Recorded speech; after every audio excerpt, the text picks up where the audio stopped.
is a copyrighted presentation of the Southwest Athletic Conference in conjunction with Raycom Sports and Entertainment. In 1986, David McWilliams led Texas Tech to an upset against his alma mater, Texas, and Fred Akers.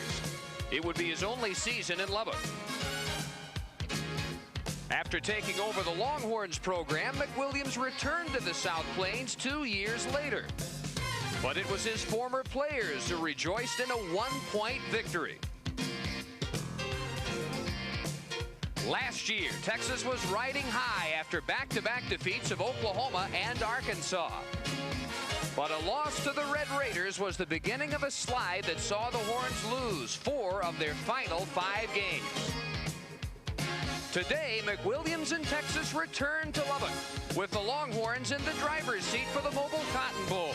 And Texas Tech hopes to burst their bubble once again on Raycom.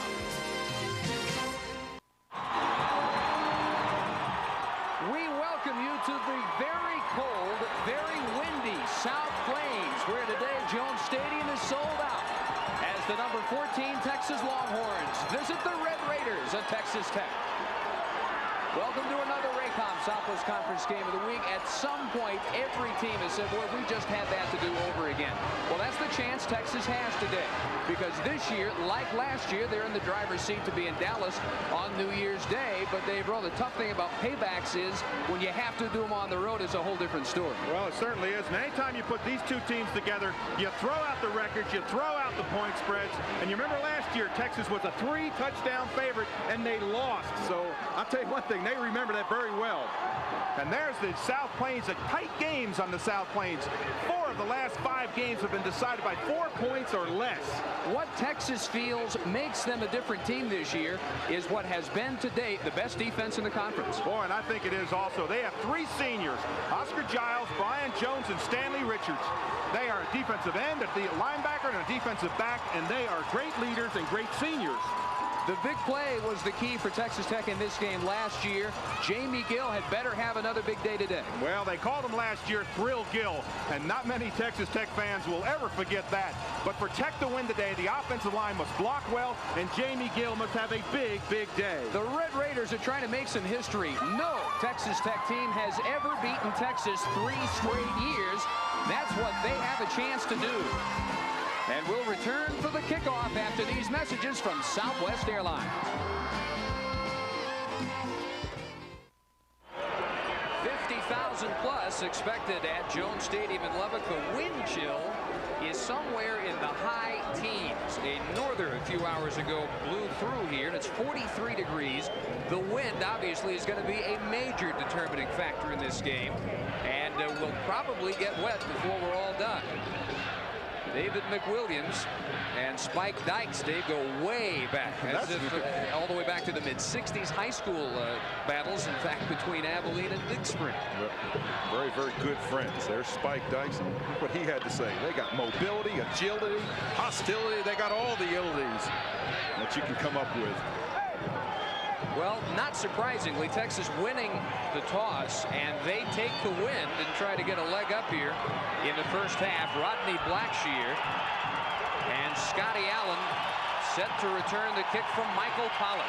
Barefooted, if you just imagine what that must feel like today.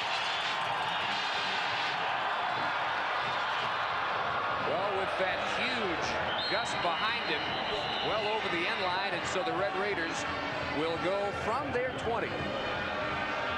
And a man who hopes to have a little more time than he had against Miami when we were here last week is Jamie Gill, the junior from Hearst, 6'2" and 210. And Gill coming in as the 16th rated passer in the NCAA. 52%, 6 touchdowns, and 3 interceptions. Spent a great deal of the Miami game flat on his back, as did his backup, Robert Hall.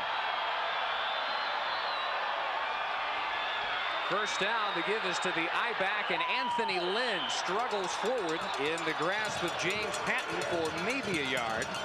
As we check the rest of the Red Raider offense, a good look at Lynn, the junior from Salina. With him in the backfield, Shane Sears is the fullback, Hume is the tight end, and Manny Weather and Blackshear need to have big days for the Red Raiders. Up front, Dubose, Duvall, Elam, Mancias, and Biggers. for Texas Tech. 1 yard for Lynn. 2nd and 9. And Donald Marshall is checked in at the I-back as Gill wants to throw into that wind and knocked away at midfield. Mark Berry, the left corner, with a hand on the delivery from Gill. And Dave, already an offensive change. Anthony Lynn went out after that first play, and Donald Marshall came in. We knew that Anthony Lynn was hurt coming into this game. Been nicked all week, and I think we'll see a lot more Donald Marshall. Pass was intended for Manny Weather. Up front for Texas, Dronette, Patton, Jeter, and Giles, an Outland Trophy candidate. Powell, Jones, and Curl to the linebackers, and a much improved secondary with Barry, Cavness, Gunn, and Richard. 3rd and 9.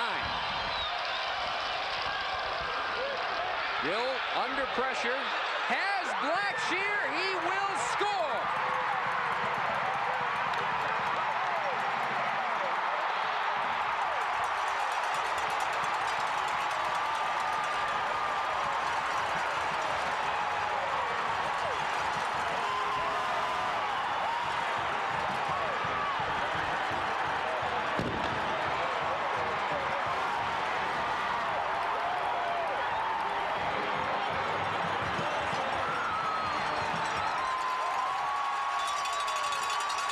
Boy, what is it about 3rd and long with Jamie Gill against Texas? Boy, that wind, the wind held that ball up, and he just ran.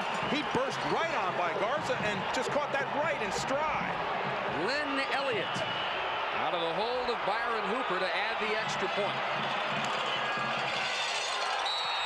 7-0 Texas Tech.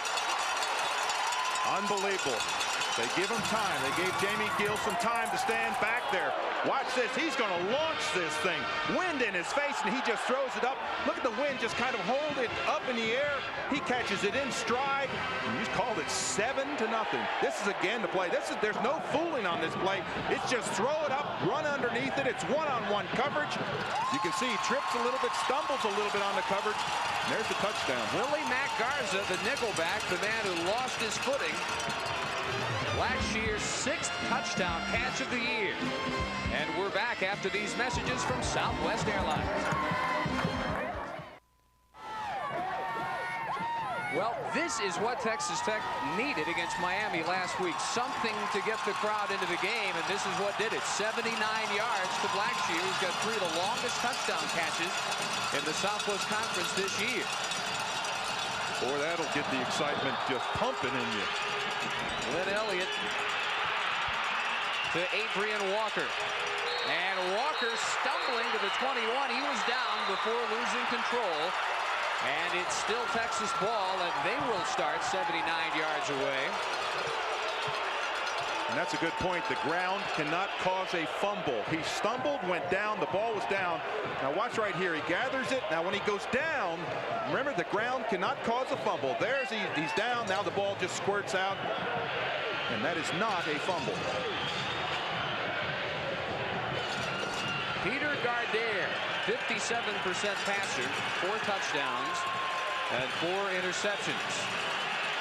In a come-from-behind mode early here in Lubbock. Butch Hadnot takes the fake. And Gardere immediately trying to tie it up, but he overthrows Johnny Walker. Coverage from the left cornerback, Ronald Ferguson, on the Horns' leading receiver, and it'll be 2nd and 10. Phil Brown, Butch Hadnot, the A and B backs, the Cash twins and Walker, the seniors from San Antonio, with Johnson, Miller, Smith, Boyd, and Thomas up front. Texas, a much improved offensive team, really ever since the last drive, which won the Oklahoma game for them. 49 points against Arkansas the next week, 52 against SMU last week.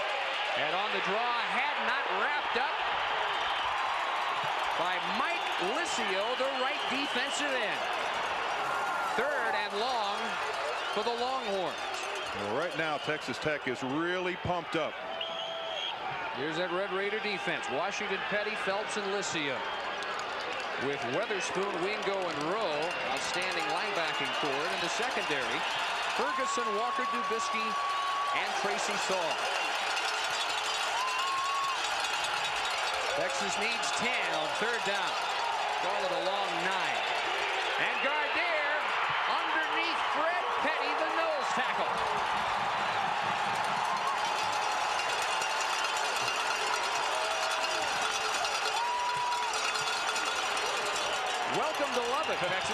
What a great move by Fred Petty. He's on the nose. He comes all the way around the center, gets strong rush. He just breaks through and drops him for a loss. One of the top punters in the country. Conference leading Alex Waits, ready to kick to Tracy Saul. Red Raiders should get outstanding field position. The wind behind Waits, and it's from the 36-yard line that Saul returns for about 3 or 4 on a 49-yard effort by Alex Waits. Well, let me tell you a couple things. First of all, you play this game on emotion.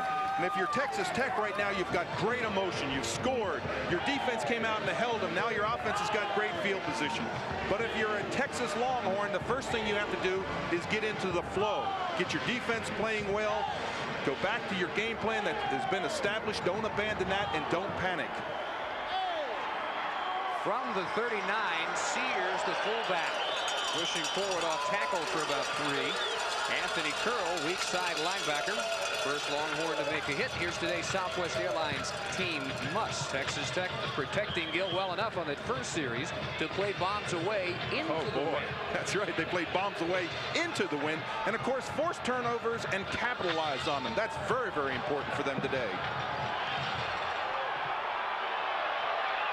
4 yards for Shane Sears on first down.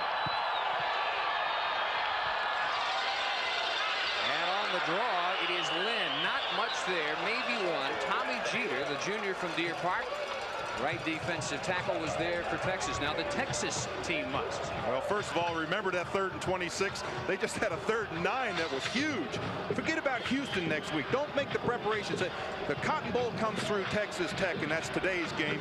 And continue the balanced offensive attack, running and passing. At 3rd and 26, of course, the situation last year when Gill hooked up with Anthony Manyweather for the game winner in Austin. This Texas defense has been phenomenal stopping 3rd downs lately. And they stopped this one, too, despite the late surge by Anthony Stinnett along the sideline. Coverage from Mark Berry. But the Horn defense holds on this 3rd down, and it's a punting situation for the Raiders. Well, that's a little bit of a mistake by Stinnett. You have got to get first down yardage. When you make that out pattern, the quarterback is looking at the flags just like the wide receiver is, and you have got to get to the first down markers on that type of a play. Redshirt freshman from Mansfield, Mike DeLagerheim. Will kick to Chris Samuel, standing at his 29. Van Malone gave chase with the pressure, and a very short kick. Finally, with a little Red Raider roll to the 35. So the wind helps the Horns, who trail 7-0 here in Lubbock. 7-0 Red Raiders. Horns for their 2nd offensive possession from their 35. A roaring partisan Red Raider crowd in Lubbock today. And the give is to Butch Hadnot. Not a whole lot off right tackle. Fred Petty and Stephon Weatherspoon were there to greet the true freshman, Butch Hadnot, the cousin, of course, of former Red Raider great James Hadnot, who was in the stadium today. And a guy, Dave, that the Red Raiders at one point thought they had recruited to come here to Lubbock. Yes, they did. Last minute changed my mind. You give him a verbal commitment. Well, of course, it's what eventually ends up on paper that counts, and that's why he's in Austin. Dragged down Fred Petty with his 2nd big stop for a loss for the Red Raiders.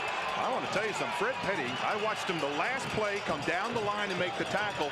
This time he goes around the center and comes down the line and makes the 2nd tackle. Now he goes away from the plays, right over the nose, comes back, look at the reaction. Now it's a little bit of a delay, so he has time to come across to pick him up. But boy, Fred Petty, he may be the force in the middle of that this Tech Raider team's been looking for. He averaged 16 sacks in 2 junior college seasons.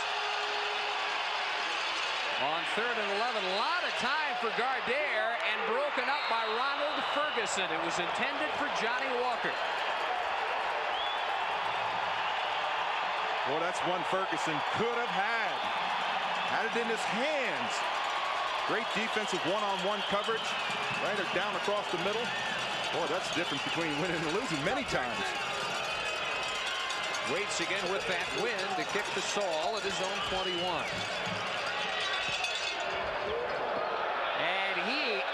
absolutely nails this one. This is all the way to the end zone.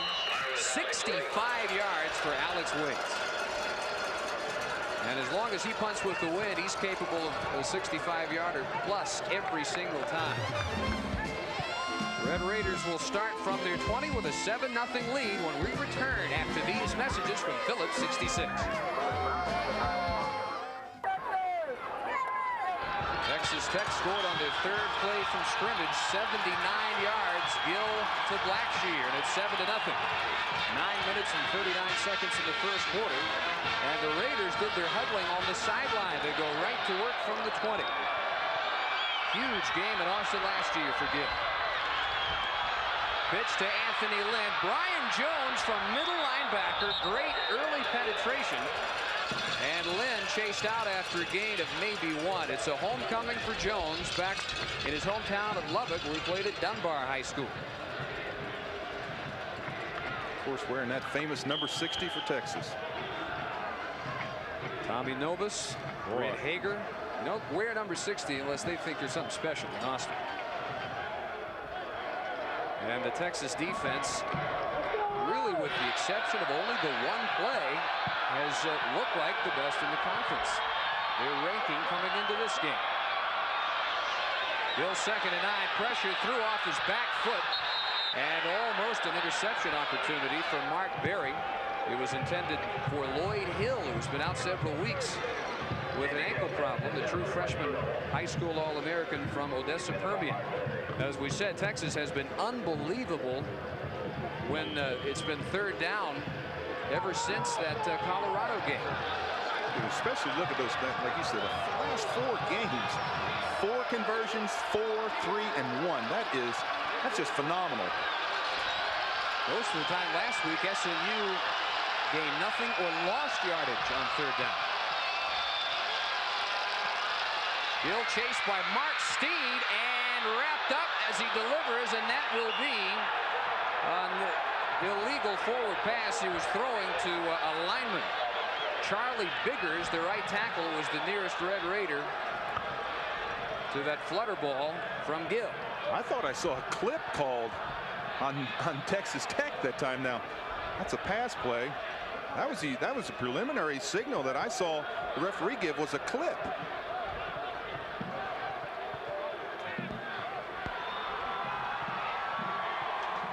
Flipping, offense, refused, 4th down.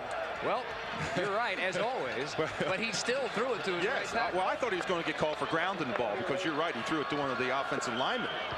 But a clip. But Alexander, our referee today, and DeLagerheim, who got nothing on his first attempt, will kick to Chris Samuels. And equally short from the 41, a return of 1, but phenomenal field position for a Texas offense, which has yet to move against the Texas Tech defense. This Texas team, if they are going to break through and get back to the Mobile Cotton Bowl, has got to start winning on the road. They also have to go to Waco. They've got A&M at home, Houston at home. They have to play at TCU, and as you can see, they've had trouble here in Lubbock ever since 1960 when Texas Tech joined the conference. Look at the rest of them. They win everywhere else except those first ones. Gardere through the air. And that ball bobbled along the side by Phil Brown, the intended receiver. Redshirt freshman from Commerce. Coverage from Charles Rowe, the weak side linebacker. Our first check of the Dr. Pepper scoreboard. And what a huge Navy. That is a big surprise. Navy 10-10 Notre Dame at half. 2nd and 10 for Texas. Draw play to Brown. Petty wraps him up again after a gain of maybe 2. So far, this may be Fred Petty's game of his life. I mean, to tell you, he is going around the center and making those backside tackles, and he's made 4 or 5 so far in these first few series. They have got to contend with him coming around backside. He's the Red Raider sack leader with 4, counting 1 today, and this is the 3rd third down opportunity for Texas. They need 9.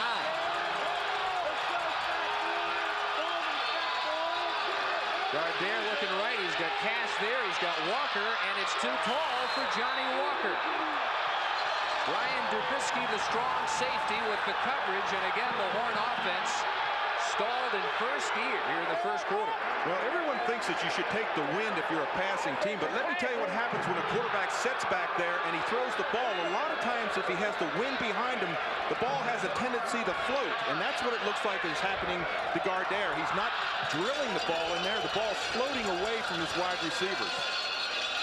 Waits not only can go for great distance, he's also got touch, and he can hang up a wedge like this one and try and pin Texas Tech inside the 10, and that is precisely what he does. So the Red Raiders from their 4-yard line will take over. A lot of bowl anticipation around this Texas team. The Peach Bowl among others at Jones Stadium today. Texas Tech has no bowl hopes with a record of 2-6, but they can sure determine where some folks go for the rest of the season. Second team backfield is in, and this is Donald Marshall, the true freshman from Grand Prairie, grabbed by the face mask by Lance Gunn, the strong safety. And he drew flags from everywhere. And now the determination whether it is the inadvertent one or the flagrant one. There's the call, the face mask.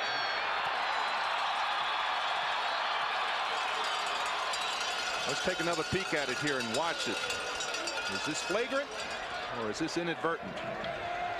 I think he took his hand off. To me, that would be a 5-yard one. Yeah, you didn't see Marshall's helmet whip back violently as you usually see if it's a 15-yard. Yeah. And let me tell you, as a defensive player, there's a real tendency to hold on to that thing, because I've done that a few times. But he took his hand. Once he had the hand on the face mask, he took it off. 5 yards, and that's why they booed. At the conclusion of today's game, Dave and I will announce the Southwest Airlines player of the game. Keep that in mind along with us. 8-minute mark of the first quarter. 7-0 Texas Tech. And since their 79-yard touchdown bomb to Blackshear, neither team with even a semblance of offense. This carry by Lewis Sheffield, the backup fullback from San Antonio Wheatley, out across the 10-yard line. On what was first down and 5, a couple of yards. Tommy Jeter, right defensive tackle, with the stop. And this is a tough decision for Spike Dykes. He's got about third down and about 2.5 yards to go. 2 yards, you're saying. Second down. Excuse me, second down, about 2.5 yards to go. Now, do you drive the ball trying to get the first down, or do you throw that thing up? Me, I throw it up. Anthony Stinnett is the lone wideout. Bottom of your screen. And the Horns got caught in anticipation of a blitz. So a couple of penalties helping the Red Raiders out of a hole from their 4-yard line. And let me tell you what Jamie Gill did that time. Came up to the line, changed the snap count, emphasized like the second count, and drew him off sides and gets the free first down. Watch here. There's the emphasis right there. Now what? Hut, hot. See that emphasis on that second one? Boy, defensive linemen, coaches will kill them when they go on sound and not movement. You saw Gunn come up from his safety spot, and you also saw Tommy Jeter right over the nose of center Brad Elam, the steer who drew the flag. So 1st and 10, the Raiders from their 16-yard line keep it on the ground to Donald Marshall. Squirms forward for a couple. Shane Brunette with his first tackle of the day, the fine sophomore from Oregon. You call him a fine sophomore. He is an outstanding sophomore. Brunette is 81. Watch this. Fight inside. Nice block right there. He picks up the block, fights off, comes outside, and makes the tackle. That's a plus play for a defensive lineman. When you can fight off, stop the trap inside, slide out, and make that tackle. What a career he has ahead of him. I think a lot of folks would be surprised if he's not an All-American by the time he leaves Austin.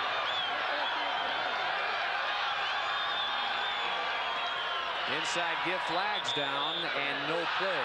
Lewis Sheffield took the handoff, but the whistles had already blown.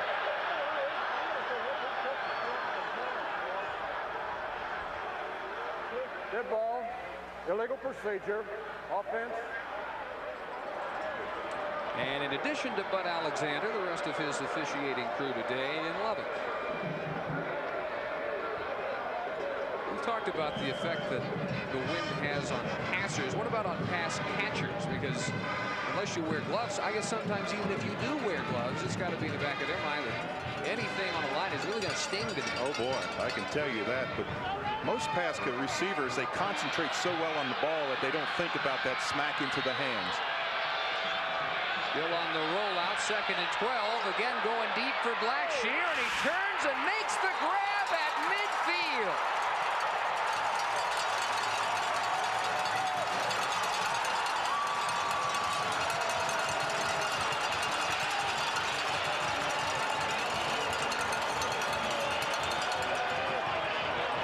So I tell you what, you can't fault Brady Cavness here. He had coverage. This is just an unbelievable adjustment by Blackshear. It really is. The thing that really caught Cavness is that he didn't look back until the last minute and see the way the ball was thrown almost behind him. And Blackshear had zeroed in on the ball a little bit earlier. But his heel looked like it might have been out of bounds. First down from midfield, and Marshall goes nowhere as Brian Jones comes up along with Giles to make the stop. Big plays, once again, the formula for Texas Tech. That kind of reminded me of 3rd and 26 last year. Same rollout play, same side of the field. Ooh. How's that for 3 completions, 116 yards? Back to the big factor, though, the fact that he has time to throw. Raiders gave up 10 sacks to Miami last week. Flags down as this one is incomplete, and another flag down. Merriweather was the intended receiver. Richard over there in the coverage along with Cavness, and we've got 2 flags, one at midfield and one at the point where the ball came down. Well, I think you're going to see holding on the first flag and interference on the second flag. But my first question is are they picking on Grady Cavness? He was injured all week, and he's a great football player. It's tough when you are injured as a defensive back in comparison to, say, a defensive lineman. Lineman can go with a nagging, a bruise, a pulled muscle. But boy, when you're in those coverage positions, you have got to be at top speed. Good ball. Illegal procedure. Offense. Spike Dykes a little bit exercised because the ruling is the whistle was before the snap. Illegal procedure, a dead ball foul, and so there was no interference because technically there was no play. Absolutely. That's a good interpretation of that rule. The actual penalty is assessed before the play started. So 2nd down and 14 for Tech. Merriweather in motion.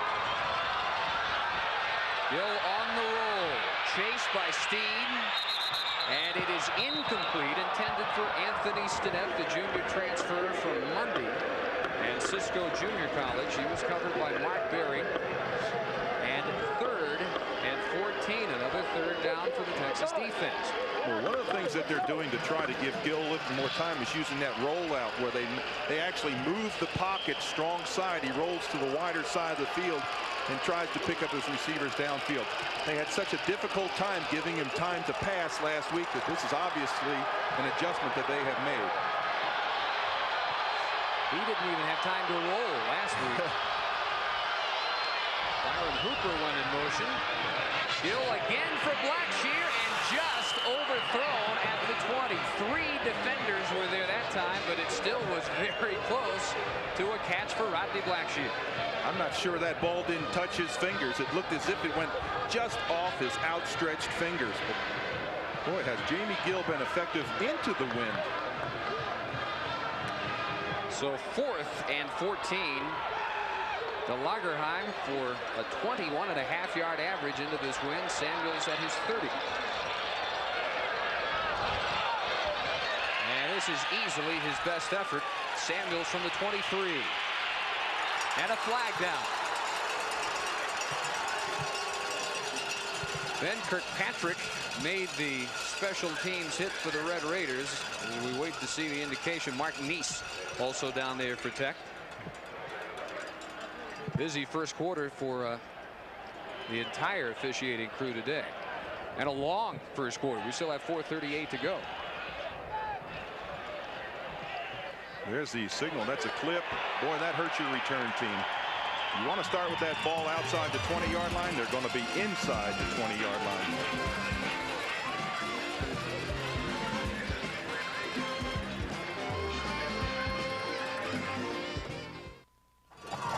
Icy Jones Stadium. We're at 7-0. Late first quarter. Dave Barnett and Dave Rowe. Texas won the toss, decided to take the win, and obviously it has not hurt Texas Tech at all when they've had the ball except for punting.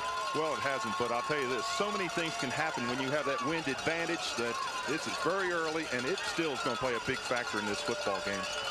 Time of possession with the wind at Texas, less than 4 minutes. They haven't come close to mounting a drive here in the first quarter. And after the clip, they start from their 12-yard line. Gardere to Samuels. It's actually one of the better gains of the day for Texas. Matt Wingo, the middle linebacker. And again, Fred Petty combining for the stop. This Texas Tech defensive unit so much more emotional today. And you'd think, well, why not last week? Miami, a higher rated team. The reason this is the game. Once every 2 years, Texas comes here, and it is the event in Lubbock. Adrian Walker skirting left end, brought down by Charles Rowe. Horns will face third and about 5. And I can only echo what Don Buck said yesterday. He's the equipment man here for Texas Tech. He said, if you can't get up against Texas and play football against them, then you ought to find something else to do. In Spike Dykes' word, if you don't get excited for Texas, you don't have a pulse. Oh, everybody, this is a game that everybody shoots for. Everybody loves to play Texas.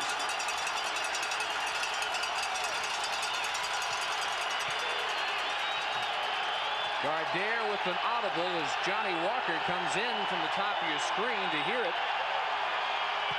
And Gardere looking for Walker. Not enough time. Scrambles. And has maybe a Texas first down. Nice job of ad-libbing by Gardere. Well, Fred Petty had him in the backfield and just missed him. Got excellent penetration. You know, this offensive line of Texas is just an outstanding offensive line. They usually give Gardere a lot of time. They're all big. They're all seasoned. They push everybody around. Petty gets that late flurry. There you see him come through. He just can't hold on. There's Curl in there. He doesn't get him. Washington. And Gardere picks up the first down. Option. Adrian Walker turns it up. Another Horn first down. At the 38 where Mike Licio makes the tackle. This option series, something that Texas unveiled seriously this year for the first time last week. I thought that was an interesting comment that David McWilliams made yesterday to you about the amount of offense. They're still putting the offense in 6 games into the season. He said with the option, what are we up to 90% now? Their offense is in. Also interesting what Dykes said. He says you look at Texas on film, it's like they take the 4 best plays of every attack anyone has ever used, and it's just a smorgasbord. Flag down as Samuels runs out of bounds, chased by Sammy Walker. A penalty plague first quarter for Texas continues on a motion call. What coaches do when they feel their team is out of rhythm, they go back to what they do best. I'm sure David McWilliams has decided, hey, we have got to establish the run. We've got to get out there. We've got to drive for some first downs and just get the emotion back on our side of the field.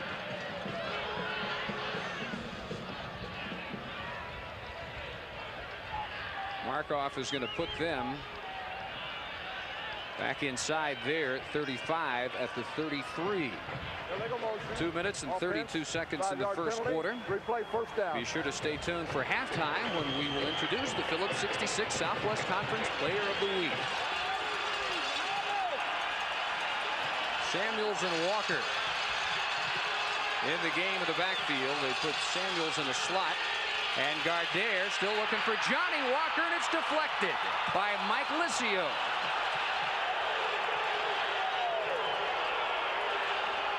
I want to tell you, this is one thing that Texas Tech was unable to do against Miami all day, and that's get pressure on the quarterback. Licio, number 91, on the left of your screen. See, comes all the way around the block right here. And watch this, just gets the arm in there. Gardere has to actually pull the ball down at the last second.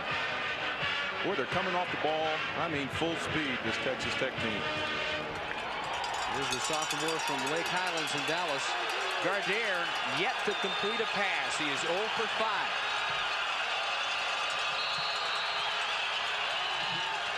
And more flags. He let the play clock go all the way down to 0. They'll mark 5 more. Delay, offense. I want to tell you something. Texas is completely out of sync right now. They're a little bit rattled. They've got a young quarterback out there. He's just a sophomore. He needs to take a deep breath, get his composure back, and lead this football team. And look at that. When a coach stands cross-legged like that, I want to tell you, that's when you don't want to be standing there, because he is not a happy camper today. Look at that stance. Oh, boy. And you see how nobody stands around him? He's standing all by himself, kicking a little bit of the grass there, just thinking. With a couple of exceptions, aren't most of these penalties concentration penalties? They really are. Their lack of concentration is what they are. Whenever you see, a quarterback has to look up at that 25-second clock and be very aware of that as he plays the game. There you see the penalty situation. 4 penalties. All of them have been big penalties at inopportune times.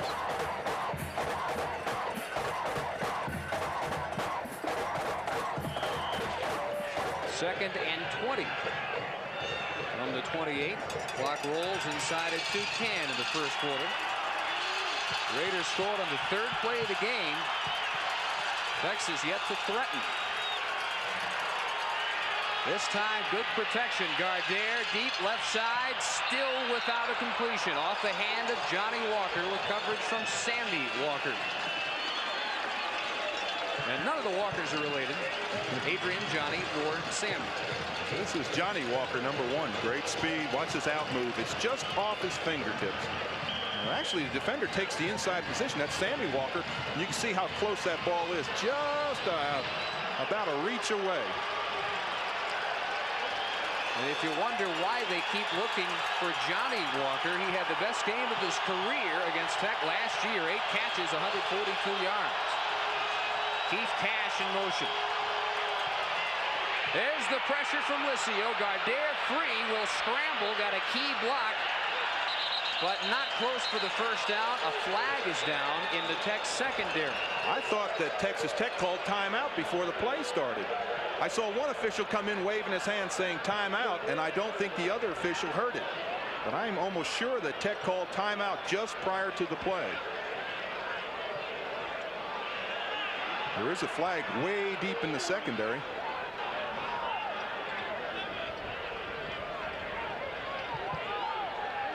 Call timeout before the ball is snapped. Therefore, we have no play, no flag. That's exactly it. Yeah, one of the defensive backs turned to the official right next to him and said timeout. He called a quick timeout, and I saw that official walk in. Of course, they have to relay it, and with 50,000 people here, it's a little bit noisy. Were you like extremely heavily penalized as a player? Is that why you're always so in tune with the officials? No, the officials were my friends. So again, Texas will look at 3rd down and 20. What do they need to do to get some semblance of rhythm? Because they've tried several things, none of which have worked here in the first quarter. Well, this is the time when coaches tell you go back to the basics. They need to run some power plays, get behind those big offensive linemen, blow them off the line, see if they can get 2 or 3 first downs together. Nothing tricky, just come out there and do what they do best. But they're a little bit rattled right now. Size-wise, this is one of the bigger Texas teams they've had in a while. Linemen up front averaging nearly 280 pounds. But the quickness that the Tech defensive line has had has been a bigger factor. And then you see the matchup offensively for Tech, defensively for Texas. 3rd and 20. Fans on their feet.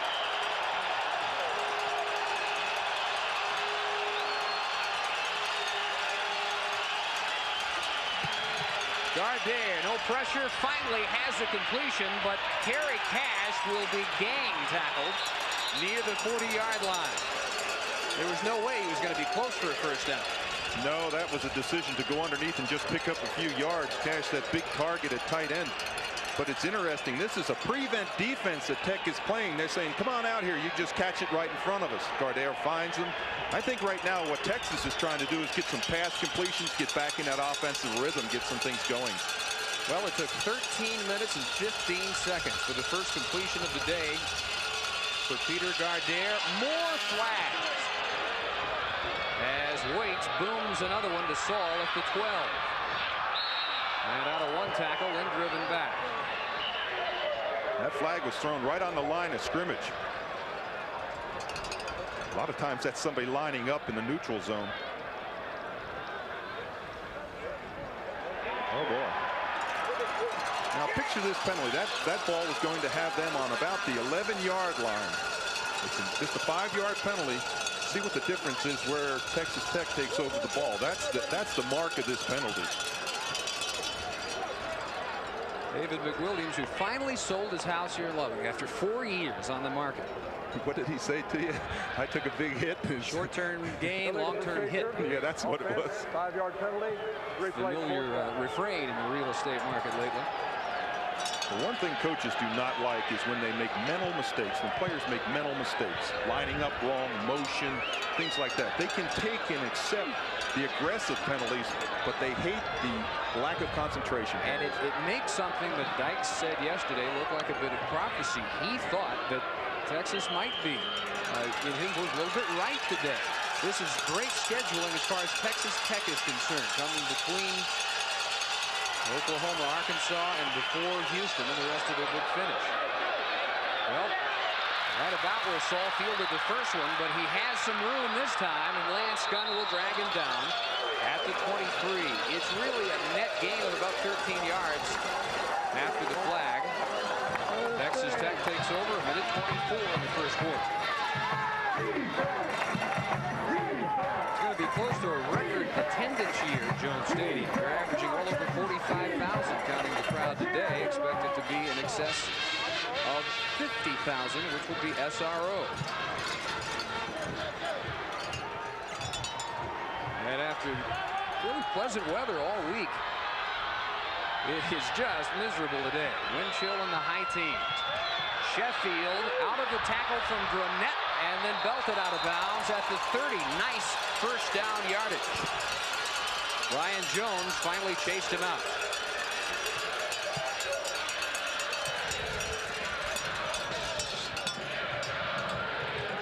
Now Texas Tech again, we've seen a couple times in the first quarter, they will do their huddling on the sideline and then just go right to work when they get there. Is that to deny Texas a chance to make adjustments? Absolutely. It keeps you from making those defensive substitutions in your secondary where you go with the extra defensive back and pull out a linebacker.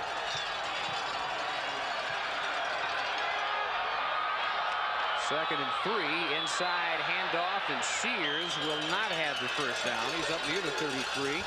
And again, Brian Jones there for the tackle. Sears, a senior from Pasadena, Rayburn, blue-collar type of fullback. Short yardage specialist. 3rd and 1.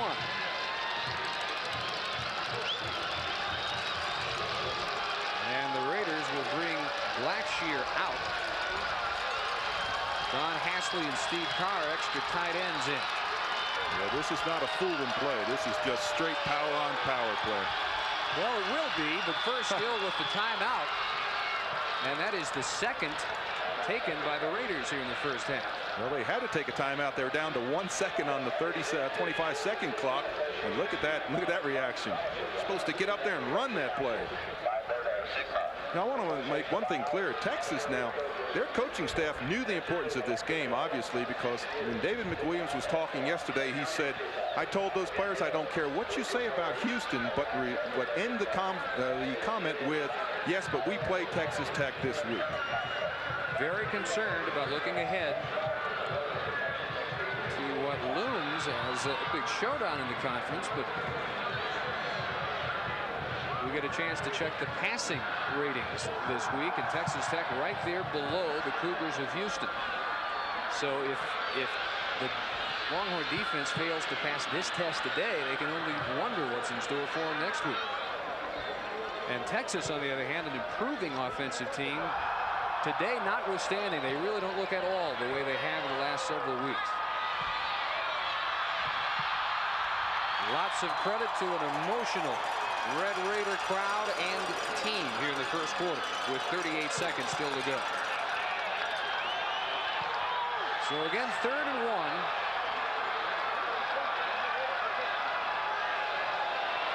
And Gill sneaking forward, probably has the first. You know, I know that looks like just a little insignificant play.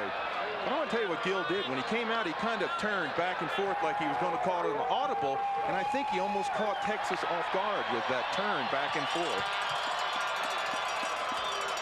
He did get the first. 32 seconds in the first quarter. Haven't seen Robert Hall, the redshirt freshman from Dallas Carter, here in the first quarter. Dykes going with the hot hand, not surprisingly. And also going with the experience factor. This is Sheffield, and he is rammed backwards by Lance Gunn. Boy, you talk about a hit. That was a hit by Lance Gunn, number 16, the sophomore. I mean, he flat out stuck him. Now that's a collision between a 230-pound running back and a 214-pound safety, and the safety wins hands down. We're done with 1 quarter in Lubbock, 7-0 Red Raiders, and we're back after these messages from your local station. This is the Raycom Sports and Entertainment Network. Back in Lubbock, Dave Barnett, Dave Rowe. Second quarter will begin with the Red Raiders on top 7-0. This basically is a one-play game so far. The 79-yard pass on the 3rd play of the game from Gill to Blackshear. 2nd and 7 as the Raiders go with that 30-mile-an-hour north breeze at their backs for the first time. And Gill wasting no time. Again, deep again, Blackshear, and no flag despite the howls from the Red Raiders. Mark Berry had the coverage and was beaten. I'm telling you right now, the howls may be accurate, because I thought when Berry dove, I thought he hit the back of Blackshear's legs. Let's watch it right here. See right there. See the hands up on the feet? Oh boy, that's tough. There's the hands on the back, and look how close the ball is. That could throw off a little bit of a stride. That ball was only 6 inches away from being caught. After Berry was beaten, he did the right thing. You know, much better to get flagged than give up a touchdown, and that was very obviously interference. They had a right to boot. 3rd and still 7. Gill in trouble, away from Giles, but not Dronette. And not Brian Jones, and the Texas defense finally giving Gill something to think about. In the first quarter, 35 total yards for Texas, only 2 first downs. Most of the yardage, of course, for Tech on that one play, the scoring play, and the time of possession about even. So after the non-flag, Tech will have to kick it away. DeLagerheim finally with the wind, and Samuels at his 29.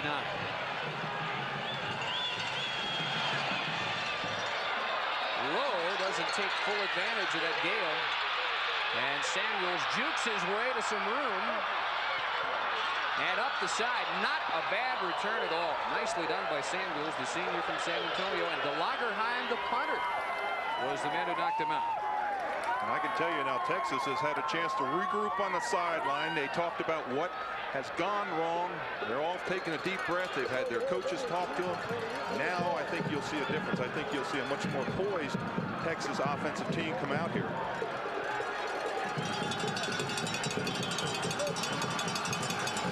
Texas offensively, the middle of the pack in the conference. Tech defensively, almost right at the bottom. They're 8.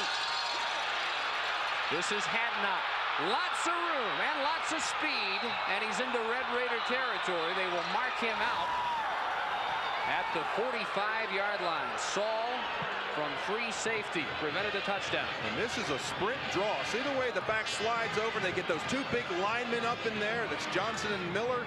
They just open that hole up there. Hadnot just sprints through it. Boy, now that will start giving your offense a little bit more confidence. One of those freshmen that we talked a lot about on this Texas team.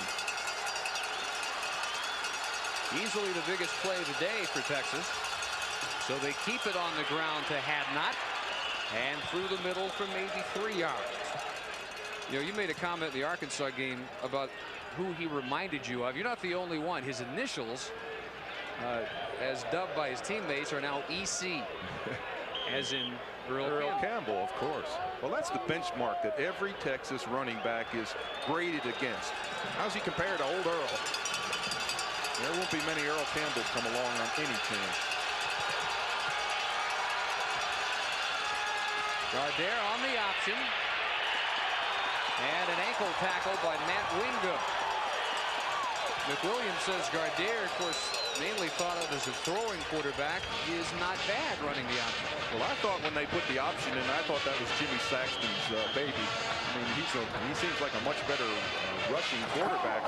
However, Gardere had such success with it, all of a sudden it's his baby too. And he said the other factor is if Saxton is in a game, they know he's going to run the option, so they want some doubt in their mind concerning Gardere.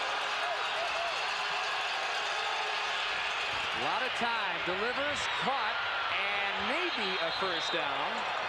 We'll have to wait for the spotting of the ball. It was the tight end Stephen Clark, the senior from New Orleans, making just his second grab of the year. And it is a first down. Had to make it to the 35-yard line. I don't think he made it by any additional yardage.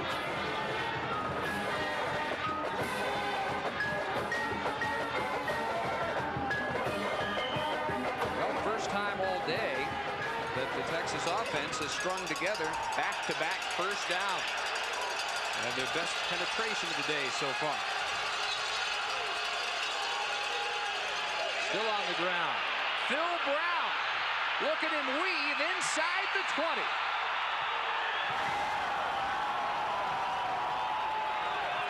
Boy, did he get a great block up front.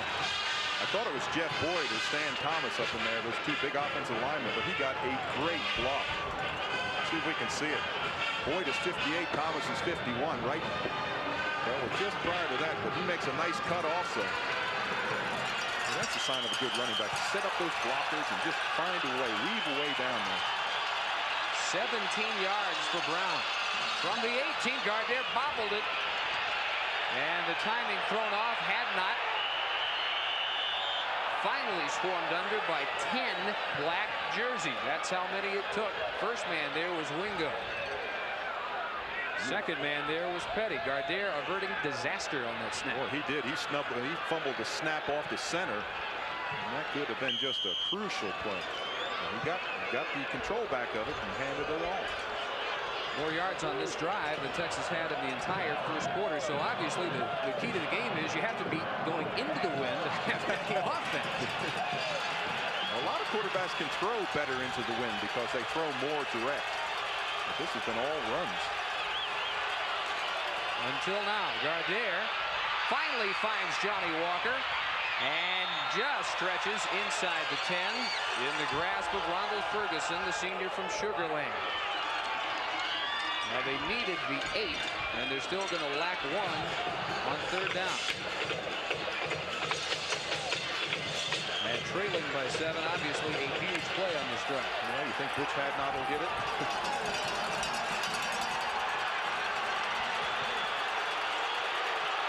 Hadnot the lone setback. Brown slot right. Walker wide right. Keith Cash wide left. And Gardere changes the play. Alley-oop for Walker. Not quite. Ball was thrown on a line. Led him too much. And the Horns apparently may settle for 3.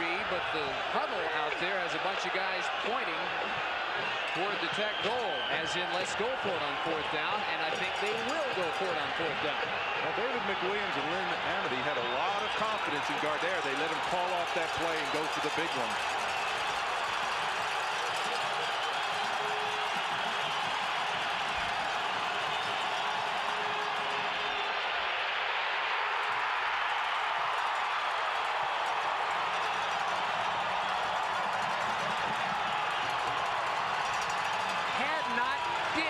Because of Rowe.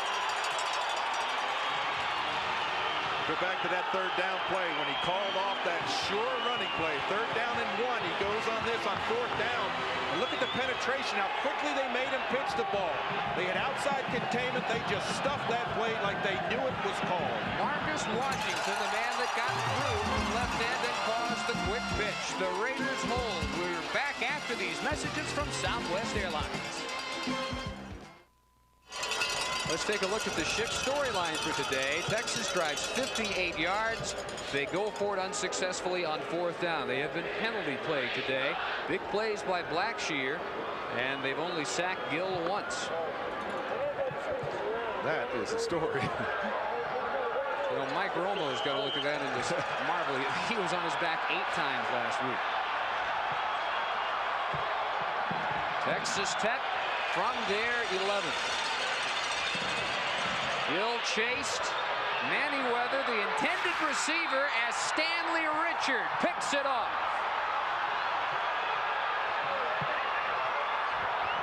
Stanley Richard was like a center fielder on that play. He saw that all the way. When Gill rolls strong side, the only person he can go to is Blackshear on the sideline. Now you may see the feet of Richard. He's way up the top, and watch how far he comes. He's not even in the screen yet. There he is. Center fielder for this Texas team. That senior leadership that we talked about. Comes a long way to give Texas back the football in great field position. And had the ball had enough on it, Manyweather had a couple of steps. 2nd of the year for Richard. 11th of his career. He's all alone in 3rd place for Texas. Play action, Gardere rolling. And wrapped up by Weatherspoon. They say no fumble. He was down. Oh boy. I'm going to tell you something. I saw that ball come out early. If I was a Texas Tech Red Raider, I might dispute this because I thought that ball came out early. Stephon Weatherspoon with a career game last week, 17 tackles. Watch, 13 is Weatherspoon. Now watch when the ball comes out. Right there. See it coming out right on the right of your screen. Right there. See, it's already out. Ball's already behind Gardere. Yeah. Would have been a fumble. Instead, it's a loss of 6. A lot of time for Johnny Walker, and he got it. Ronald Ferguson dropped the interception. Johnny Walker glad to accept the gift. Boy, what a huge turnover that was. The turnover and a sure interception. Great concentration by Johnny Walker to just continue to concentrate on the ball. But watch this, Ferguson right in his hands. Boom. Now look at Walker. Turn right back, come back to the ball. That's great concentration. A lot like a catch Walker made in the Arkansas game, and a lot like another near interception by Ferguson in this game. He's dropped a couple. They got 15. They need 1 on 3rd down. Out of the full house, hurdling for the first is Samuels. They go to the senior, and he comes through. I can promise you that time Gardere was not going to call an audible. I'm sure he got instructions on the sideline. Call it when you think you see it, but 3rd down and 1, you get the 1st down. Which brings up the question of their play selection going into the end zone on 3rd down and the option run on 4th down. Did that reverse what you would have done? Absolutely. I would have run that ball twice in there. Just short running plays just to pick up that 1 yard. Samuels trying to turn it up. Boy, and he gouges out about 7 yards where it looked like he had nothing, and the strong safety, Brian Dubisky, had to make the stop. Charles Rowe hit him in the backfield about 3 yards, in the backfield, and he should have been dropped, but Samuels just continues, keeps that good balance. These are seniors. Remember, we talked about last game we did, all these young freshmen coming in here saying, give the ball me, give the ball me, and Samuels saying, let me carry it a few times.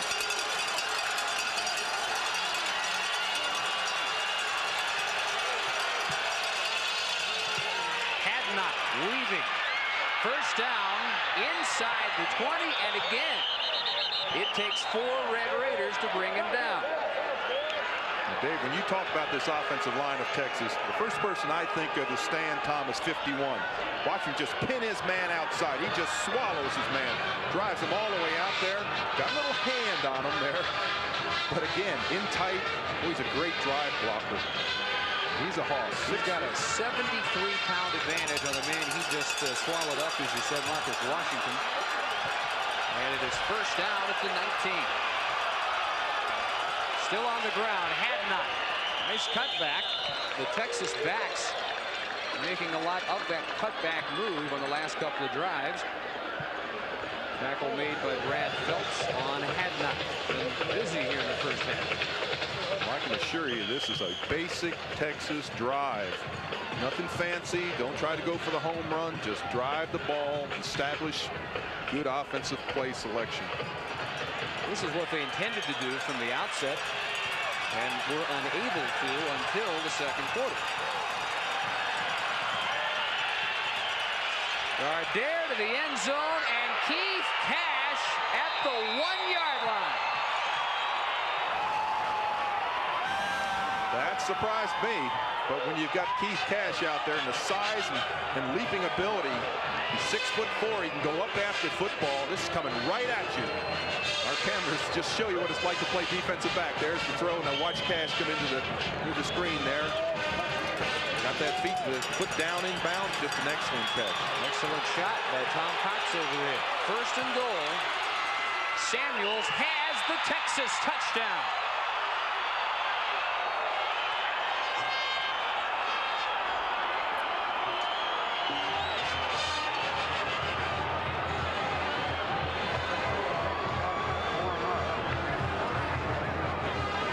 Say about seniors. Richard sets up the possession with the interception. He gains by Samuels, and he finishes the drive. Well, that's the biggest difference between last year and this year, is that great senior leadership. In addition, of course, to the catch by Cash. Absolutely. Michael Pollock, perfect on extra points this year, and still is. He is 18 for 18, and it's a 7-7 game. This is just basic blow them off the line football. It's a slant play. Come right in there. You use your fullback. You just let that running back just find the seam, and he just sneaks through, and that's Samuel's touchdown. 6:55 to go in the half. We are tied in Lubbock. And Chris Samuels, resting after his second touchdown of the year, ties it at 7.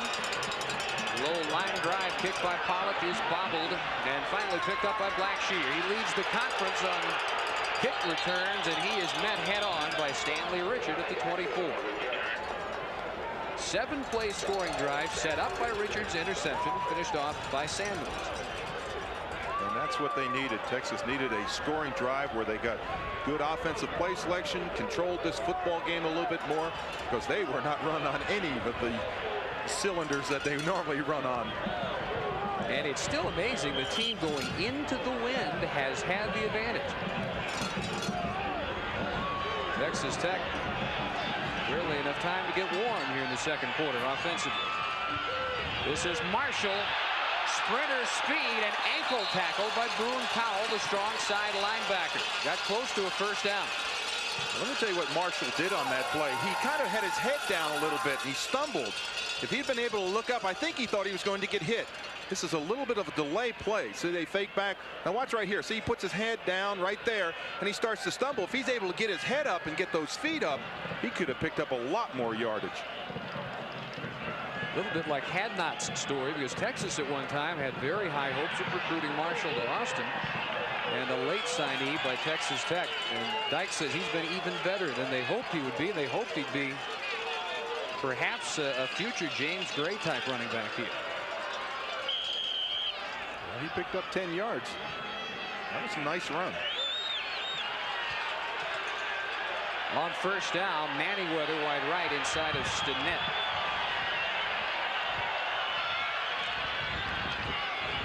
And the draw play fools no one, least of all Tommy Jeter and Shane Grenett up front for Texas. A lot of people starting to make comparisons to the great Leon Fuller defenses, which he coordinated late 70s in Texas. And in some ways it's unfair because offenses have changed so much. Don't you agree? Oh yes, they hit you so much, so many different ways. We've looked at the emergence of this run and shoot. It's awfully hard to defend something like this. Multiple offenses today. Loss of 1 second and 11. Down goes Gill. Shane Dranette wrapped him up.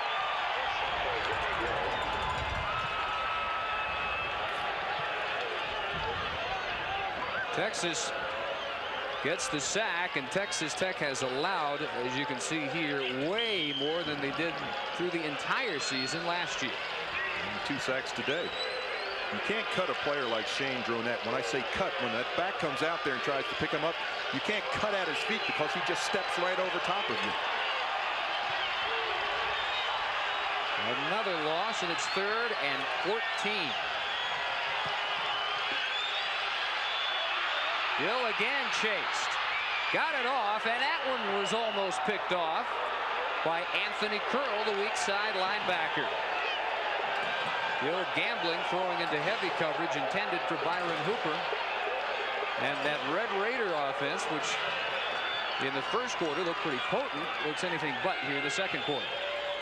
Well, they are starting to sputter a little bit now. They can't get any continuity to them. They're not driving the ball well. And you just can't continue to give this ball back to Texas time and time again. The Lagerheim under heavy pressure. And a fair catch at the 30 for Samuels. 4 minutes and 56 seconds in the first half. 7-7 game. We're back after these messages from Phillips 66.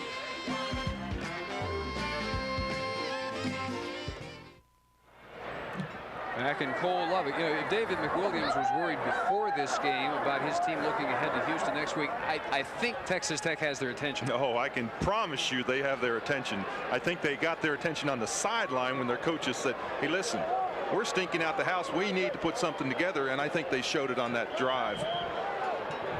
We look at the wind factor. Gusts above 30, wind chill below 20, with a temperature in the low 40s.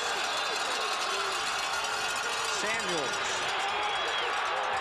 close to a first down as Mike Licio makes the tackle. Dave, what are they doing differently to move the ball on the ground here in the second quarter? I think Notre Dame took back over on that Navy game. They were shocked at half, and they took back over. Offensive line adjustments. Yes, they really are. They are, Dave. I was going to make mention of the fact that they're playing much more solid, basic man-on-man running game, and that's why they're able to run the football the way they are. You see on a play like that, you see the way the running back comes up, takes that ball, makes the adjustment, and when you've got big man on big man, it creates seams, and especially when you're winning the battle of the big men up front. Which Hadnot picking up the first down. Hadnot, who had averaged 7.1 yards per carry coming into today. Broke a 65-yarder against the Mustangs last week.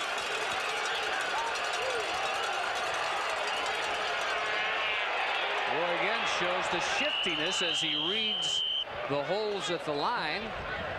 And turn this into about a 3-yard gain. Matt Wingo making the Red Raider tackle. And that's another example of it, sustaining blocks up front. When you're able to continue your blocking, you don't lose your defensive player, then you can have your backs make those type of adjustments on the run. Several times here in the quarter we've seen Brown, Samuels, and in this case Hadnot make something out of nothing. On the draw, Hadnot ankle tackle. Licio has had a big first half. As we pointed out last week, son of former Dallas Cowboy offensive lineman Tony Licio. And boy, are they high on him here. Only a sophomore, 6'1", 230. He's got more of the size of an interior lineman, but they use him at the end because he's got great quickness. Big edge on the ground for Texas. 3rd and 4.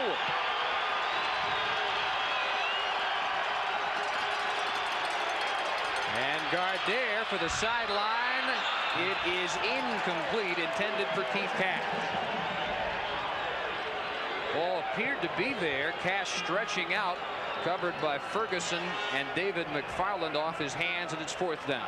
Boy, and when you think that we have been looking at a Texas team that coming into this game had converted almost 40% of their 3rd down conversions, and this has not been anything like that. Great test here of the leg strength of weights, and end over end. This one will wobble to the 19. And Brian Dubisky feels it there. 2 minutes, 50 seconds in the 2nd quarter. 7-7 in Lubbock. Sold out Jones Stadium in Lubbock. Dave Barnett and Dave Rowe. It's 7-7. 2 minutes and 50 seconds to go in the 1st half. And Dave, a Red Raider offense which hasn't done much at all here in the 2nd quarter has time to go into halftime with the lead. But again, pressure makes Gill hurry to throw, and he underthrows Stinnett in front of Mark Berry. I think Gill may have gotten hurt on that play. See down and rolling around.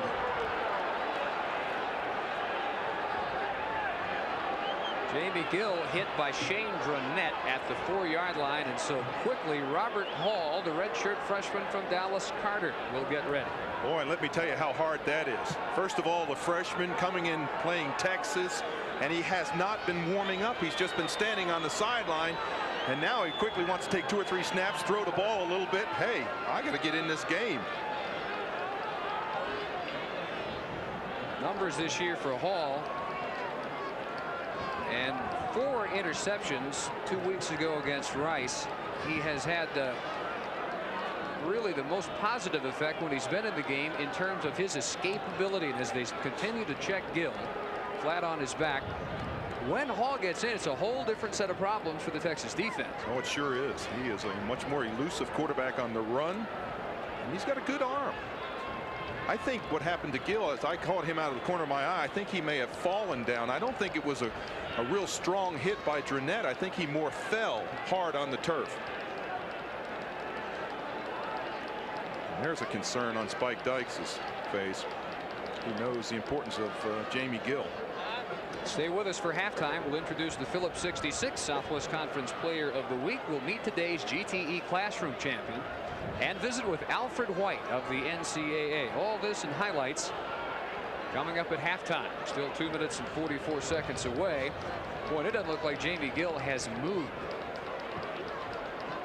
Now, you might remember, if you're a Red Raider fan, 2 weeks ago when he took O.J. Bragance's helmet to the chin, and this obviously a right forearm, wrist, hand problem. This is one battered quarterback. He's had ankle problems. He had the dislocated jaw 2 weeks ago. He's had a knee problem. He's had the flu. And now looks like he's got a throwing arm problem. So for now, this ball game in the hands of Robert Hall. And you heard the crowd respond when he went out there. They want to see him do well also.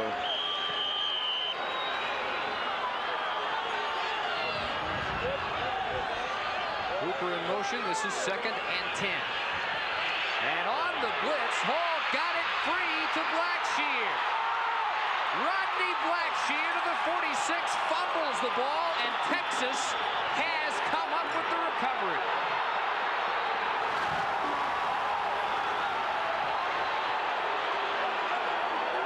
Texas did a loop on the play, and they got great penetration right up the gut. Hall stayed back there at the last second. Watch the pressure that Hall has on him. You'll see how fast it was there. Now on this ball, you have got to put the ball away. And Rodney Blackshear has got to realize that you don't run with it out here and fall down and fumble the ball. Right there, the ball is raked out. You have to credit the defensive back also. Richard, who has an interception today, causes this fumble, and Lance Gunn, his partner at safety, comes up with it. Yeah, you see the way that Richard reached in there, tackled the ball, and ripped it clear. Texas Tech will use its final timeout of the half as Gunn gets the congratulations. +3, the turnover ratio for the Horns this year. And what a comparison last year to this year. That is a negative. That means that they gave the ball up more than they took it back. And you see the +3. Now, is Dykes arguing that Blackshear was down? Well, he's upset about something.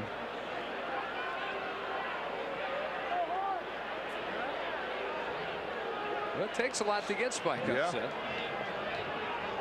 Makes you wonder if they didn't call the timeout just so he could continue his train of thought with the official before play resumes with 2:27 in the half. Well, I think what he's doing in calling this timeout, 7-7, you got less than 2.5 minutes left in this football game. He does not want to give up that quick, cheap score. Time remaining first half, of course, and they continue to check Gill's throwing hand as he makes his way slowly toward the Red Raider locker room. And we understand he's going to have x-rays of his hand.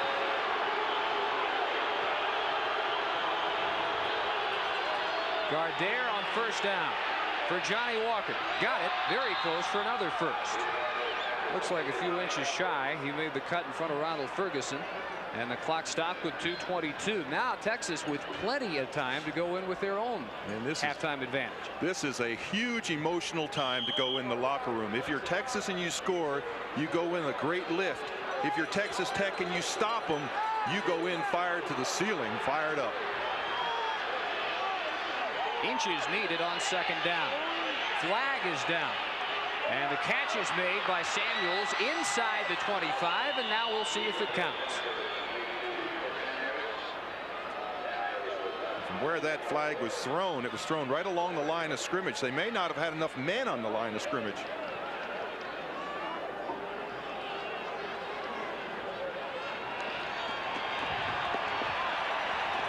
Way too many of those flags for David McWilliams' personal taste during the first half. I thought when I looked down at that last formation, both wideouts were off the ball, which would have only put 6 men on the line of scrimmage. So the mark-off is back to the 42 on the 7th 5-yard penalty. Texas penalty. Second down. What was second in inches needed, now second down and 6 needed. And the clock rolls to 2:10. Peter Gardere, who was 0 for his first 6, now 6 for his last 8 through the air. And on the draw play, Samuel straight ahead. Would appear to have the first at the 35. He got blasted for his effort. Wingo and Petty combining for the stop. And as was the case in the Arkansas game, Texas calling for Samuels, the veteran, off the bench to make some very key contributions. I can't understand why Texas is not calling timeout. They have 3 timeouts. Gardere got away once from Phelps, but not twice. And again, Liscio was there.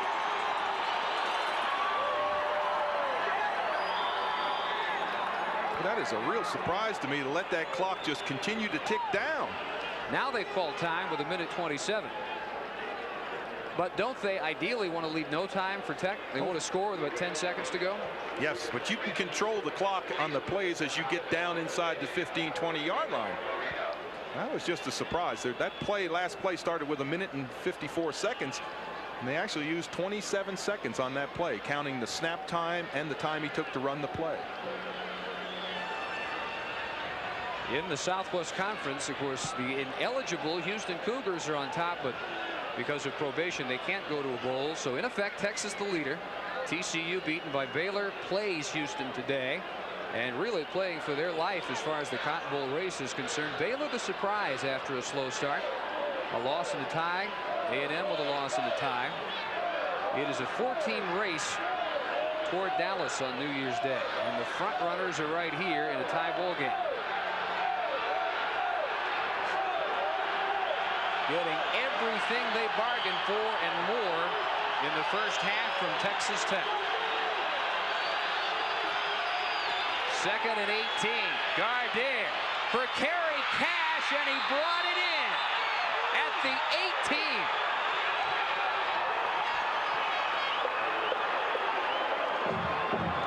This is an amazing catch. Tremendous concentration to come across the middle. He didn't catch the ball clean.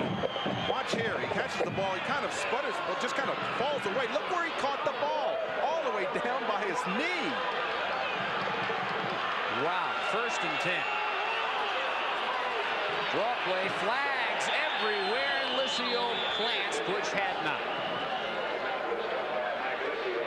The vast majority of these flags about the offensive penalties, and they continue to make it a very busy first half for Bud Alexander. Offsides defensively this time. That's lining up offsides in the neutral zone. And what Liscio is doing is he's on the end away from where they're running. As soon as those two big tackle and guard pull out, he runs right down the line. That's why he's meeting Hadnot right on the line of scrimmage. And what you want to do there is you want to bootleg against him and watch him fall. 1st and 5. Clock rolls at 1 minute. And again, Hadnot is buried. Matt Wingo got it.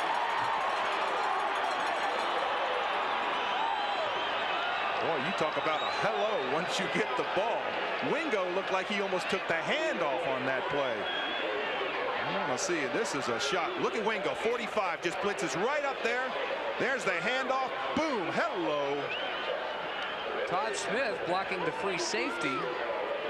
It almost looked as if Wingo was past him so fast, Smith never saw him. He didn't. He never saw him. Wingo had 18 tackles against Miami. This shows why he's got over 109 tackles so far this year. Well, the second timeout has been taken by the Horns, 53 seconds. And Gardere discussing a 2nd down and 10 from the Raider 18. And we may be getting the start of a rainstorm. It's pretty threatening around us, doesn't it? Well, off to the north, it's been slowly but surely creeping our way, and I think it's that 70% chance is going to be a 100% chance in the second half, which may mean get the points right here while you can. Even more so for Texas. Over the middle, bobbled and caught. Kerry Cash carrying tacklers down to the 2 with 44 seconds. Texas Tech gambled that time. They blitzed and left that middle wide open. Now Texas has to hurry a little bit. They've got that much time before halftime. They've got 1st and goal at the 2. 7-7 game. Hadnot will lose 1.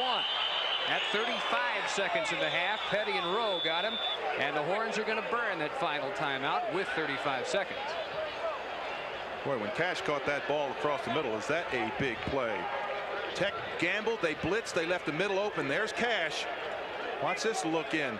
Again, just bounces off his chest. The ball becomes a lot harder as it becomes colder, and it's just a different feel for those receivers catching it. Both of his big catches on this drive have been bobbled, but of course the result is what counts, and he brought both of them in. So much attention has been placed on the recruiting years that McWilliams has had and the depth that he's now got on that team with a good young talent. But this entire first half has been a senior first half. Richard with an interception causing a fumble. Keith Cash, a huge catch to set up the first touchdown, scored by Samuels, and Kerry Cash with the 2 catches on this drive. Well, like we said, that's the big difference between last year and this year is that great senior leadership, depth, and not being hurt. It's really interesting. The only changes that they have made have been just changes due to personnel. No injuries have made changes. Second and goal at the 3. Alley-oop for Kerry Cash. Touchdown, Texas.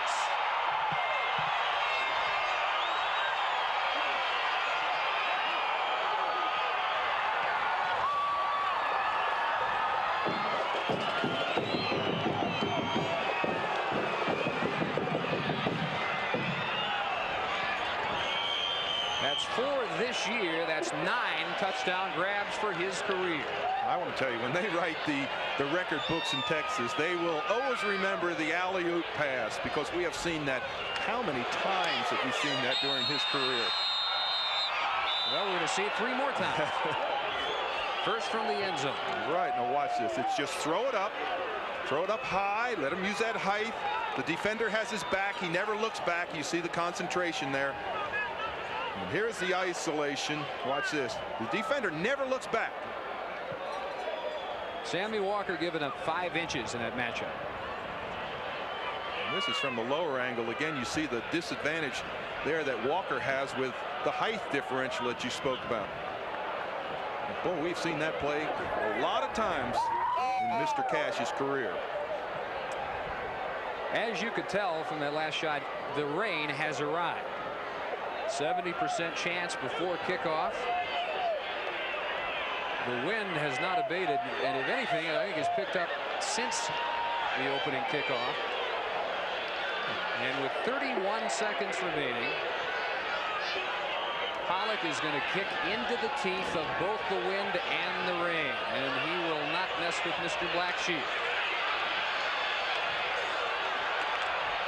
Up to the 38 is Shane Sears with 26 seconds and a flag down upon the tackle. The scoring drive for Texas, 8 plays, 46 yards, and Gardere with his 5th touchdown pass of the year. Now let me tell you, this is going to be a face mask against Texas. It's going to give them more yardage. It's going to give Tech more yardage. With this wind at his back, they don't have to go a long way for at least a field goal try.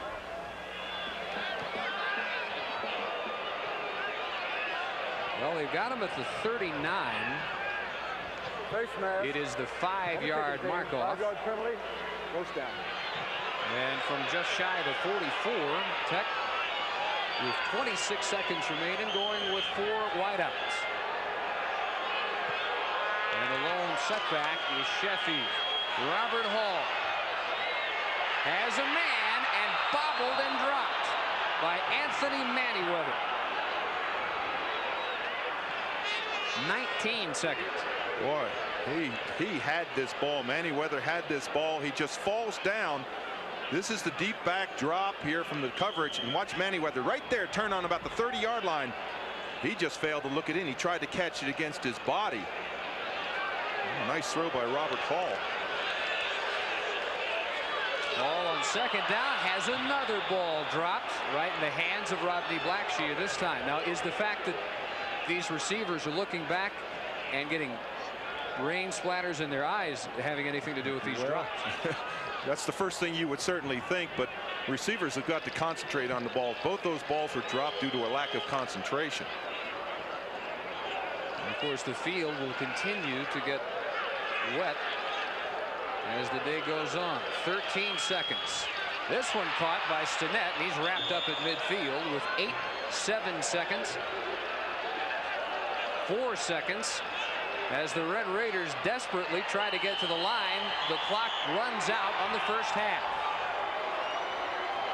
And after Tech scored on the 3rd play of the game, 79 yards, Gill to Blackshear, the Horns take the 14-7 edge into the locker room here in Lubbock.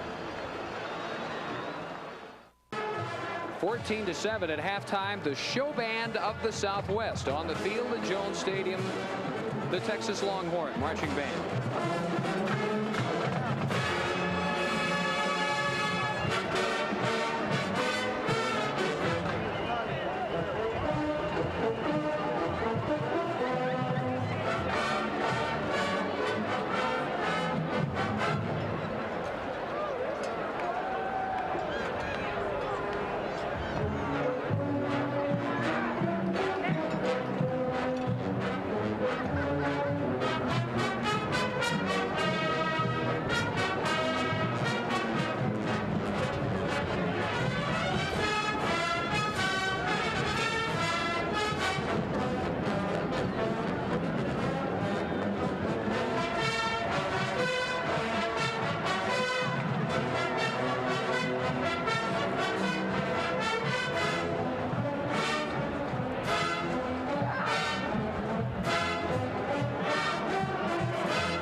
second half.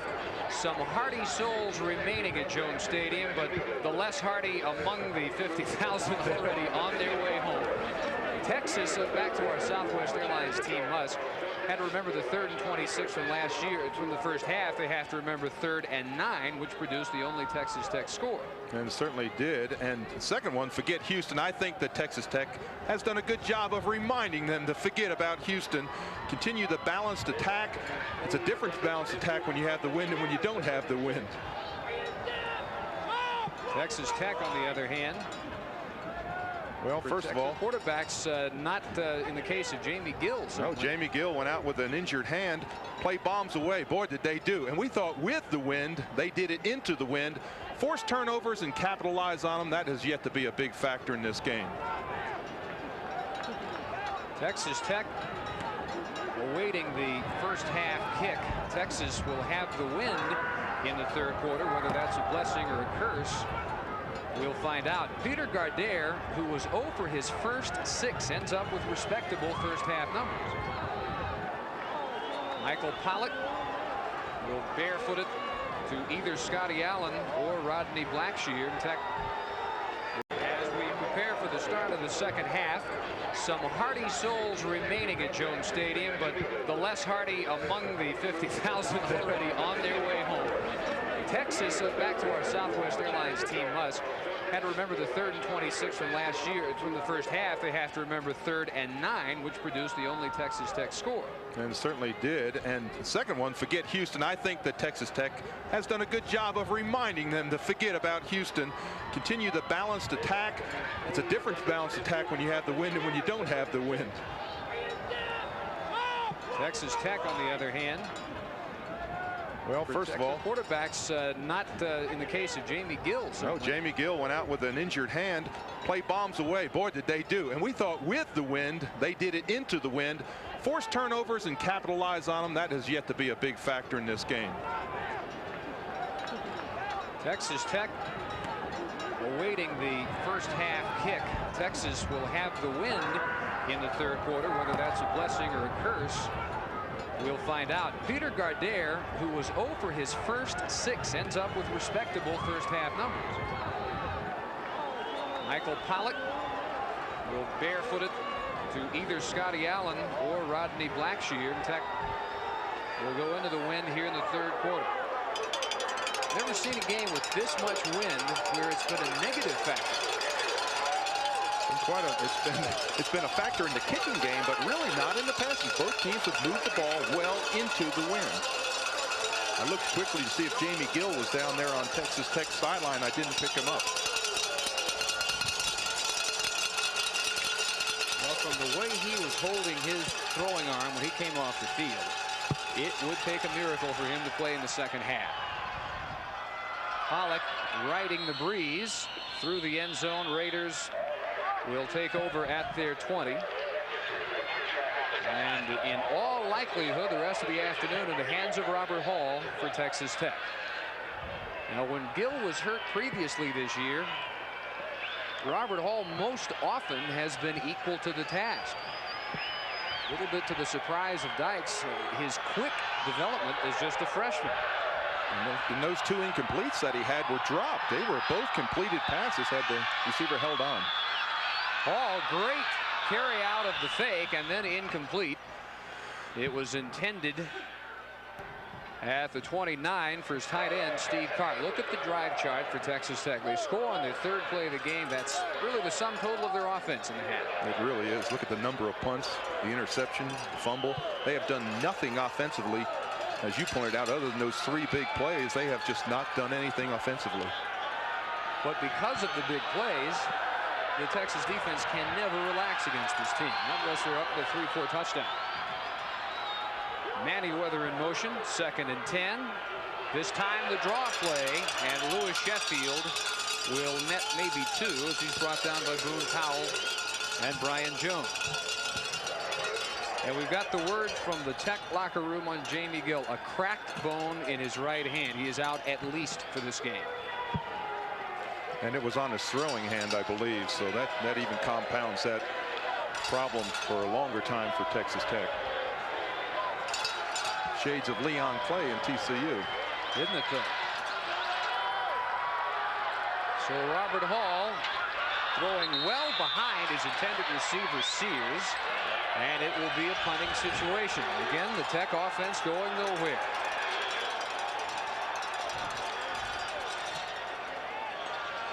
Quite a load on his shoulders.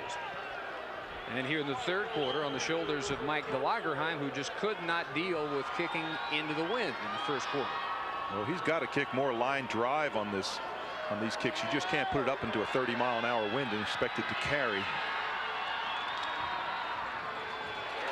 Well, he makes a hire out of both of us. He sure did.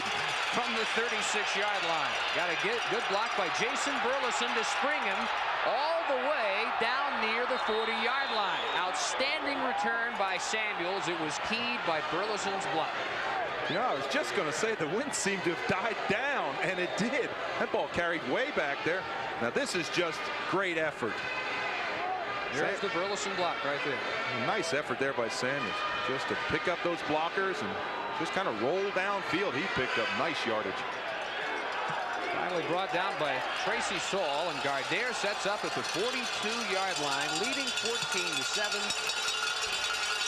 Great field position, wind at his back, and on the ground for good yardage on second effort before the fumble was Phil Brown, and it's recovered by the Raiders. Now that was an interesting fumble because the ball came out forward. It almost looked as if he just squeezed hard on it and just kind of popped out like you just kind of pop out. Watch this play here. I don't know that a defender really caused this fumble. I think he just kind of squeezed on it right in there. Now see, the ball just kind of pops out. Looked like Mike Licio had a hand on it. It squirted forward like a seed, and Tracy Saul made the recovery. Well, that's a huge turnover. And turnovers have been a negative all year long for the Red Raiders. Sheffield, 4 yards on first down. Anthony Curl with the tackle. And I can promise you on the sideline, they told Robert Hall after that first series, get some offense going. Try to keep our defense off the field. Let's get 2 or 3 first downs. Stay basic. That could really be an enormous break because Texas with the field position, a good first down gain by Brown. Never know what happens if they go up by 2 touchdowns with a freshman quarterback in. That might be too much to overcome. And there's your early movement up front for Tech. Looked like Bingo Mancias, the right guard.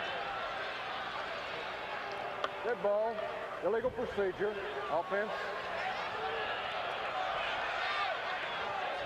Mark off of 5 back to their own 29-yard line.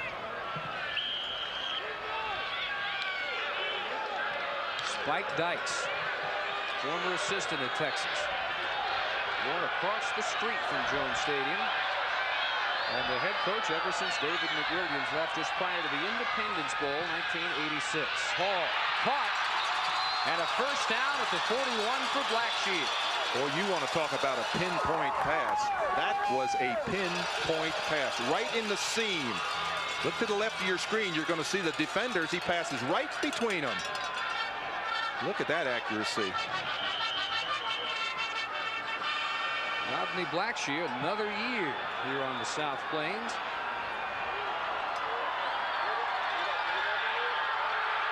Ball delivered as he was hit, and another completion to Blackshear. Berry and Curl finally wrestle him down.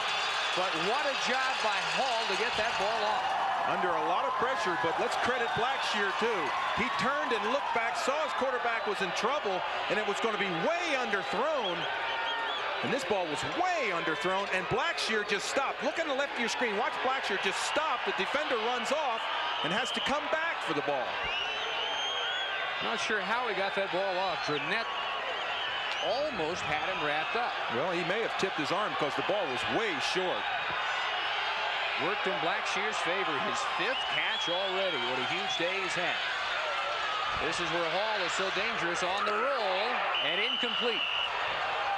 Pass intended for Chris Naughton, the senior 1-year letterman from Arlington. Cavness had the cover. Boy, and Hall is just so effective when he's on that roll. He put so much more pressure on those defensive secondary. Oh, we just had a legend walk in our booth, didn't we? Bringing us Coca-Colas. Legendary Texas Tech fan Daddy Orbis making a return to Lubbock. 2nd and 10. Highest paid delivery boy in the history of college football.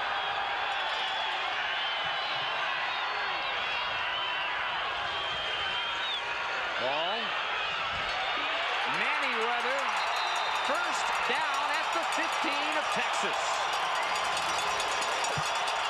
I don't think that Robert Hall realizes that he's a freshman and that he's in front of Texas and that he's got 50,000 fans to start the game because he is poised and calm. Look at the flash in front of his face there. Great pressure, and again, just throws another strike. I don't know that he's thrown any passes that haven't been right there. He's had some drops. Boy, but for the most part, he has been dead on. Pitch goes to Sheffield, and he is wrapped up by Shane Dronette. On that left defensive end for Texas. Also coming up to help Powell and Gunn after a short game. Boy, you talked on the beginning of this drive, you said, what if? What if Texas is able to take that ball and not turn it over? Look how far Texas Tech has driven the ball on this drive. They took over on about the 32, 33-yard line, and now they're in almost at the 15. I think something you said early has proven true, and that is throwing into the wind has helped the passes. They tended to float with the wind behind it. Ball against a blitz from Curl. Got it off. Sheffield will take a loss back to the 19. He's swarmed by Powell and Jones. Well, let me tell you how big a play that is. First of all, Hall is going to get dumped. He's got a blitz on him, but Texas with that great defense, not only able to put pressure on Hall, but able to cover the screen play. 3rd downs, Tech only 2 for 9. Texas allowed 1 of 16 to SMU, 3 of 14 to Arkansas, 4 of 18 to OU, 4 of 16 to Rice.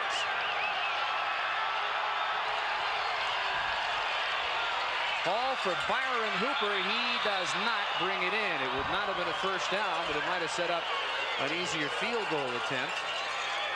And Lynn Elliott's going to come on and attempt one into the teeth of the breeze. And this one's going to be right at about 35 yards. Well, let me tell you what a field goal kicker thinks right now. He thinks, I've got to keep it low. I've got to get distance on, so I've got to strike it. I also have to get it over those defensive linemen's hands, so I've got to get it high. This is not a gimme.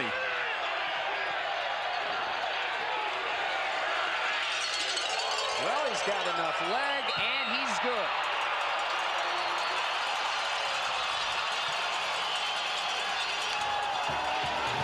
Lynn Elliott, the junior from Waco, has the Red Raiders within 4 early in the 3rd quarter.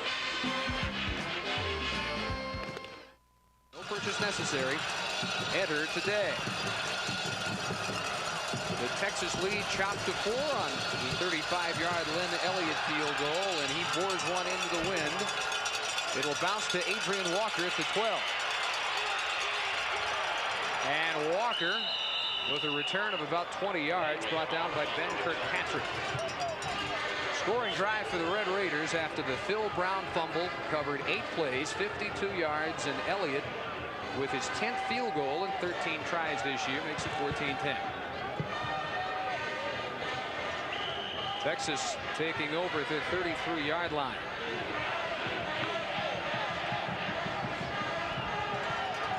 Derek Cash, top of your screen with Samuels inside a hint. Johnny Walker wide right, and Hadnot is the setback. Takes the give, and that forward surge by the powerful 214-pound freshman, good for 3 or 4 yards. Licio and Petty wrapped him up there. Well, you hate to use the old cliche, a huge series, but this is a huge series for both teams. It's really important that Texas come back and establish themselves on offense. It's also important that Tech get their defense out there, try to stop them, get good field position to give it back to their offense. Gardere straight drop, incomplete. Samuels, the intended receiver, and he was well covered by Stephon Weatherspoon. So 3rd and 7. We ought to mention that the wind appears to have slowed somewhat, but it is still blowing out of the north, and the rain has also stopped. So all the folks who left, come on back. Come on back. Lots of football left. 9:41 in the 3rd quarter.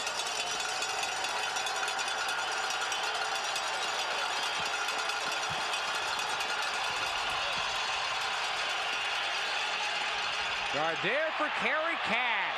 First down, Sammy Walker with the tackle at the 48-yard line. Boy, it still comes down to the size advantage that the Cashes have on anybody who tries to cover him. Well, he caught that against Scotty Allen, who's only 5'7". I thought Allen had a chance to swat that ball out of there, but he did not. Well, that's one of the bigger days of the career for Kerry Cash. He came in with 12 catches for the year. He's got 6 in this game alone.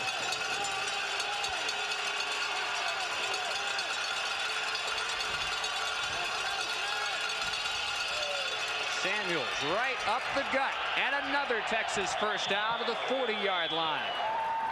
Sammy Walker, the right corner, and Charles Rowe making the tackle. If I've seen that play once, I've seen it 20 times today. It's that counter action where you pull those 2 big linemen through there, Jeff Boyd and Stan Thomas.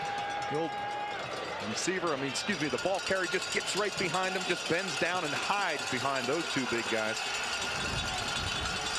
Texas out of the eye this time. And on the draw play, Samuels, right tackle, spins forward for another 9 yards. Ryan Dubisky making the tackle. It took a while. Basically, it took the entire first quarter, but the Texas offensive line now starting to finally assert itself. And big Stan Thomas is one of those. 6'6", 293, just drive him off the ball. Oh, boy. You talked about 70-pound advantage. He used it on that. There's the big man. Great story. Didn't play football until he was a senior in high school. Butch Hadnot has the first. He is inside the 20. Where Sammy Walker brings him down. This is how Texas wanted to play power football. There's a decision that you have to make as a linebacker, whether to come underneath or to go along the line. Matt Wingo decided to come up through inside. You see him shooting through there? He's behind the play. Hadnot going downfield. There's Weatherspoon. He finally gets to him. He misses him. Boy, that's a tough decision for a linebacker.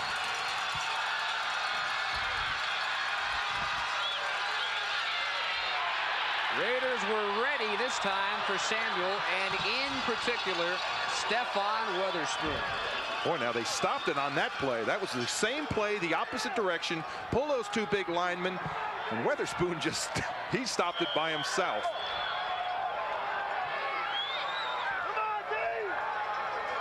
Loss of 2 on first down. So 2nd and a dozen.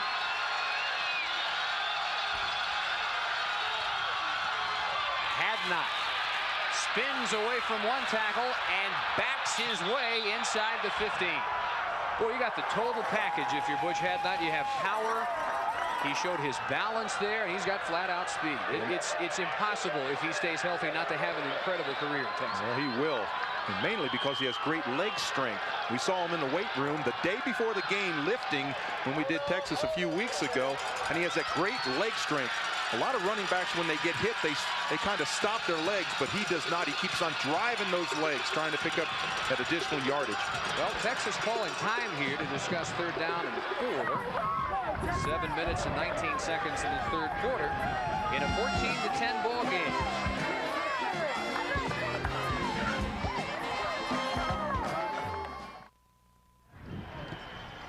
Third down and 4 for Texas. Not much time remaining in the 3rd quarter. Johnny Walker wide left. Keith Cash wide right. Samuel slot left. And Cash in motion. Here comes the rush. Gardere got it off, and no one in the neighborhood. Oh, they've got to throw a flag on that because there was no one even close. There's the flag.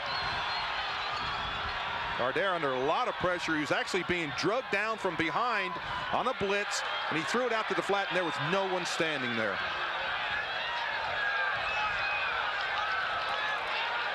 intentional grounding. Offense, 5-yard penalty. Lost it down. 4th down. Give all the credit to the blitzing linebacker Rowe and safety Saul. Now watch the pressure from the left of your screen. Gardere does a nice job trying to step up, and you see him throw the ball. There's no one there. There's no one even close. So that's a loss of down. And Michael Pollock, one of the top kickers in the nation, is going to try a 42-yarder. Distance is going to be no problem with the wind. Mark Murdoch with the hold, and he got another one. Michael Pollock, 14 of 16 in 1990, and he gives his Longhorns another 7-point lead. Michael Pollock and Lynn Elliott have traded field goals in the 3rd quarter. It's Texas 17-10, 7:09 to play. And again, Pollock sailing it deep and over the head of Blackshear. Texas with a key scoring drive to answer the Elliott field goal, mainly on the ground for 9 plays and 42 yards. And the way this game has gone kind of back and forth, back and forth. Now you look for Tech to say, okay, you answered us, now we're going to answer you. Virginia maintaining the lead on Georgia Tech in the 2nd quarter of that huge game. The Citrus Bowl post-birth at stake. A lot of people question that Virginia #1 in the nation when you look at some of the teams that are behind them. Again, Tech huddled on the sideline. Quickly, they give to Donald Marshall, and Marshall might have a 1st down out of bounds at the 30. This is the man who is a 9th grader, won the state 5A sprint championship in the 100 and the 200 meters. I'll tell you one thing, he's about 1 player away from setting another record today, and that's a long run. He was very close to breaking that. He got outside, and if you lose outside containment, everybody's inside, and boy, you have no angle. He and Lloyd Hill, the prize freshman for this Texas Tech team. Another miss for Lloyd Hill this week. 4th straight game he's been out because of an ankle problem. Sheffield, and a flag down. They may get Texas for another face mask. Ryan Jones making the tackle on Lewis Sheffield. There's the signal. That's a face mask. He was going to make the 1st down anyway.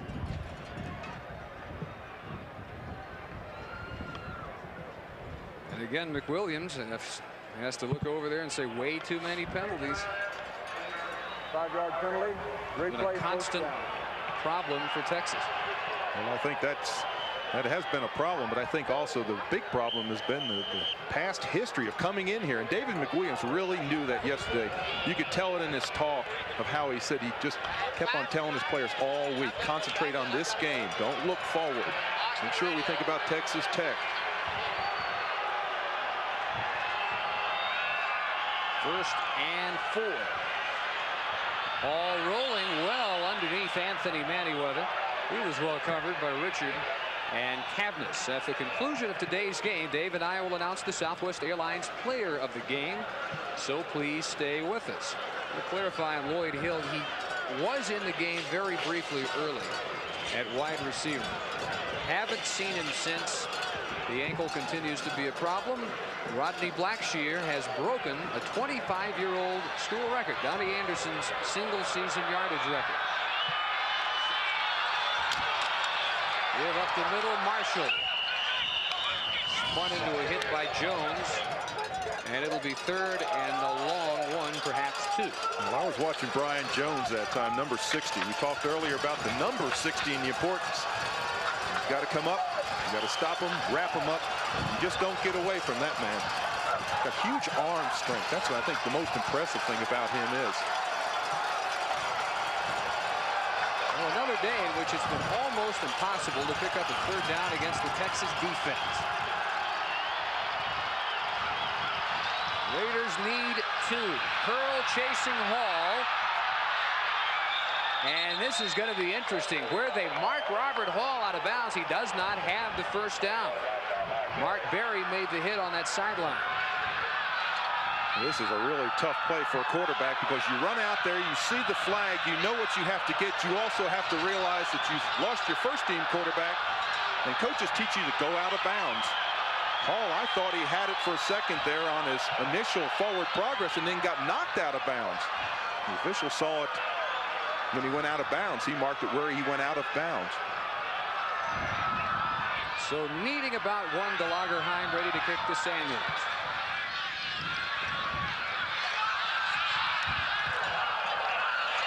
And the wing catches this one, knocks it straight down. Fair catch, 38-yard line. 5:42 the third quarter, 17-10 Texas. Here in Lubbock, they have T-shirts that say "We mess with Texas," and they have 3 of the last 4 years, including the last 2 in a row. They're trying to be the first Tech team ever to beat Texas 3 straight, but they trail 17-10. And Gardere going deep. Keith Cash out of bounds at the 38-yard line. But Day, that's a victory for Tech. He should have scored on that play. He certainly should have. You talk about a fake. That was a great fake into the line. Watch Gardere right there. Fake. Everybody bid on the fake. And you can see how wide open he is. He just underthrew the football. Because Cash was wide open. Had he let him a little bit, they'd be striking up the Texas band. Now that is a tough ball to throw going to your left if you're right-handed. Had 6 written all over it. Samuels, 2 yards to the 36. Hit by Stefan Weatherspoon and Matt Wingo.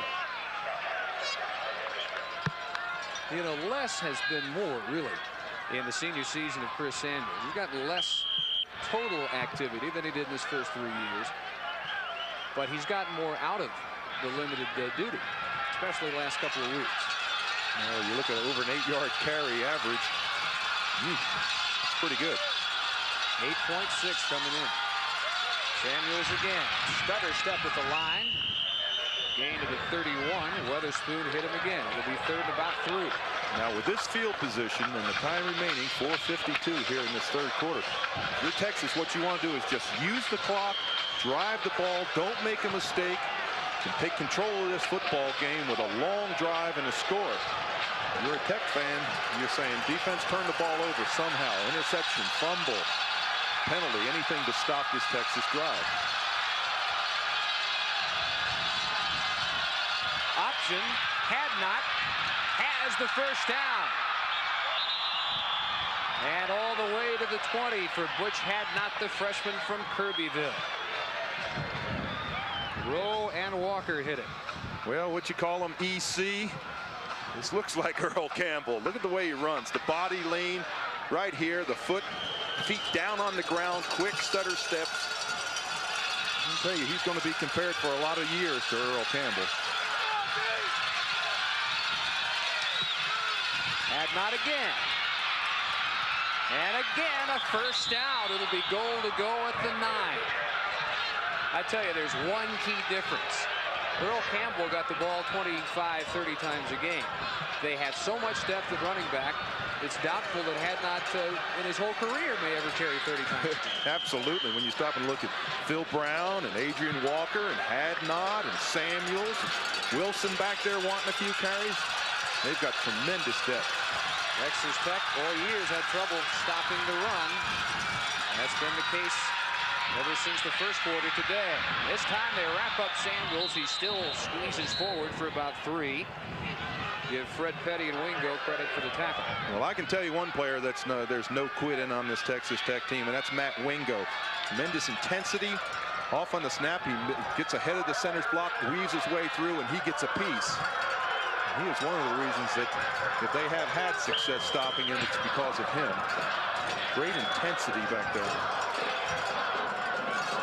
Played every snap last year, virtually every snap this year. Another ground-dominated drive for Texas. 2nd down, 8. Here comes the rush. And Marcus Washington tried to wrap up Gardere, did a phenomenal job getting that one off in the neighborhood of Derek Duke. Now in the NFL, this would have been in the grass, but here in college, it's not. But watch, he holds onto his sleeve. It looks like he grabs his sleeve and just kind of pulls him around. Right there. See, he's got his sleeve. Now watch Gardere. Good move right here to get the ball off and just avert about a 20-yard loss. What a great shot. He had him by the very end of his sleeve. I've made a lot of tackles that way. Coaches love those. Any way to get them down. Oh, for the days of the tearaway jersey. Tearaway T-shirt. 3rd and goal.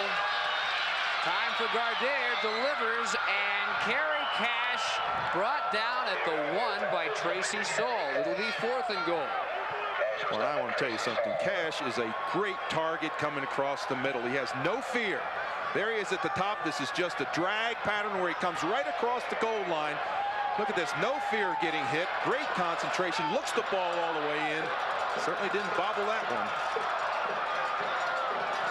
Well, the decision on the Texas side to go for the field goal. Michael Pollock and Mark Murdoch on. This will virtually be an extra point.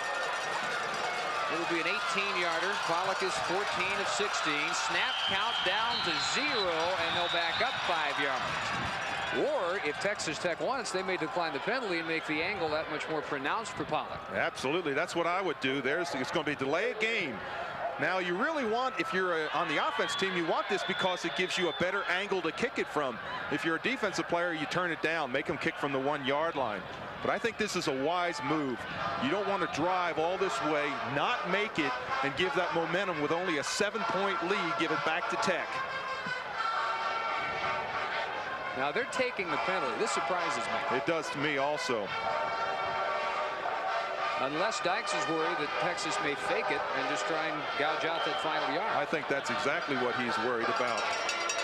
With nothing to lose down here, so to speak. Would he take a chance? So it'll be a 23-yarder.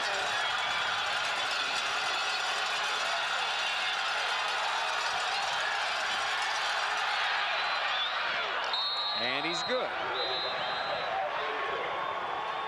Texas, for the first time today, with more than a slight lead. It's now 20-10, 2:03 remaining in the 3rd quarter. And they can finally say to themselves, well, one play won't cost us the lead. That's the first time they've been in that position.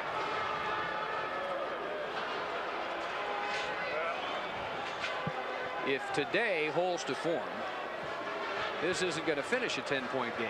No, we've talked about the tight games on the South Plains. Look at the margin of victory. 4 of those last 5 games here. Of course, in '88, Texas led by 17 coming into the 4th quarter, lost by 1. Another comeback in McWilliams' only season here at Tech to win by 2 in '86. That's been the history here.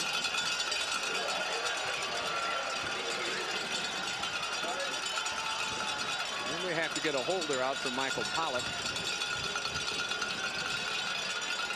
We may have to get a thermometer, because I tell you one thing, as the sun goes down, it's getting a little bit cooler. Well, funny you should mention thermometer. We happen to have one right here. Statistician Kurt McCarley wearing a thermometer, and it says 41 degrees. I don't believe it. Well, we'll get a stat on the wind chill. I don't know how in the world you can be a barefoot kicker this time of the year. 9-play drive, 56 yards, second Michael Pollock field goal of the day to make it 20-10. Texas showing a lot of poise after falling behind as early as they did, as A&M mounts their lead on SMU, and Virginia by 7 on Georgia Tech in the second. And I want to tell you, that's a sign of a great team. When everything is not going well, you're able to come back, reestablish. You don't bail out and start doing things that just go against your game plan. You just stick with it and you play. Shane Sears, the fullback, is driven back. Boone Powell got good early penetration. Patton and Jones also there.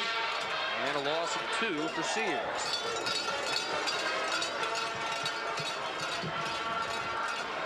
BYU rolling it up on Air Force at half.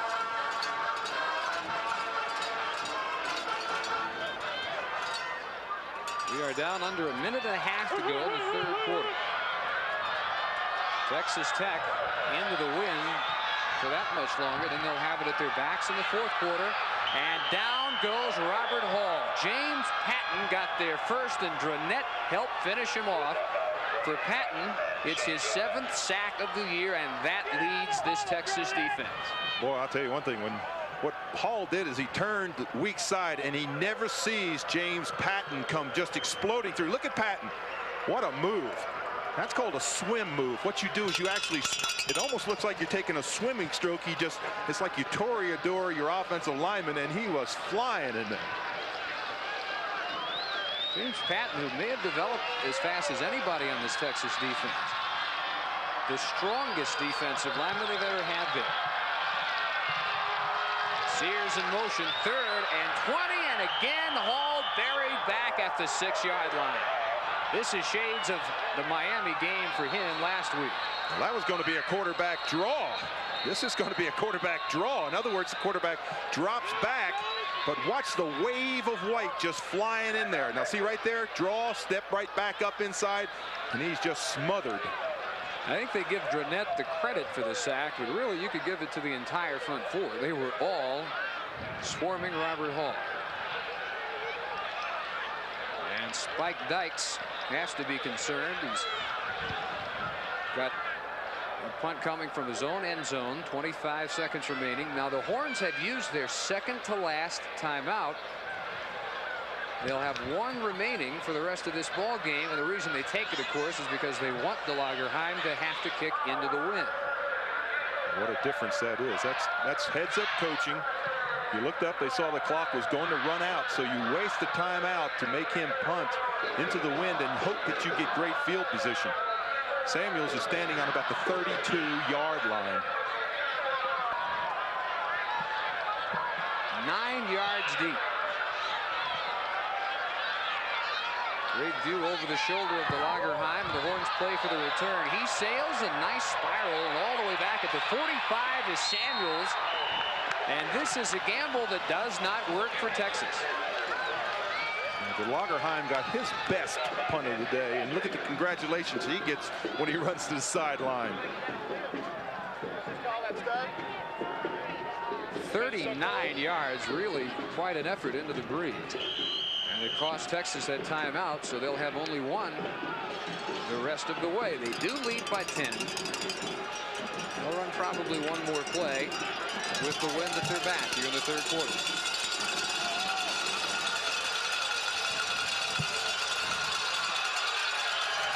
Flags are down, whistles blow. Don't think he got to play off in time. Well, if that's the call, that's always such a surprise on a change of possession. There's really no reason for it. Well, what it is, if in fact that is the call, it's just kind of a lackadaisical run in there. Dead ball. There it is. It's a dead ball foul. Offense. And it's motion, not delay of the game. But usually when that happens on an exchange, what it is the offense doesn't hurry out on the field. You see David McWilliams didn't like it. Well, they ran 2 seconds off the clock, and it's 14 seconds. 1st and 15, handoff, Adrian Walker. Nice cutback, and he got himself about 7 yards. Another Charles Rowe tackle on what will be the final play of the 3rd quarter.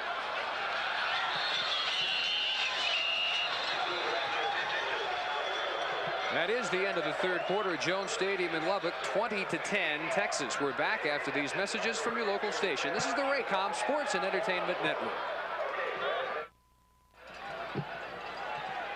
We're back at Jones Stadium in Lubbock. Dave Barnett, Dave Rowe, 20-10 Texas. As the 4th quarter will unfold. 2nd and 9 at the Raider 44. Pitch back. Patrick Wilson gets his first call today, and he gets nothing. Junior from Odessa Permian with his 16th carry of the year. Ronald Ferguson made the tackle. And yet another in the seemingly endless procession of running backs for the Texas Longhorns. Patrick Wilson through 3 quarters. Now you're seeing a sizable total yardage lead for Texas, and in particular on the ground.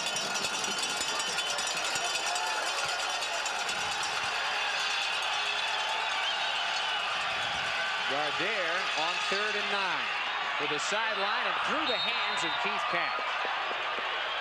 That's the ball he had to lay up there high, and just hope Cash could bring it down. Ferguson was there in front of him and just a little bit too tall. So Waits into the wind on 4th down. Waits has not kicked many times into the wind today. He's had the wind at his back most times when he was kicking.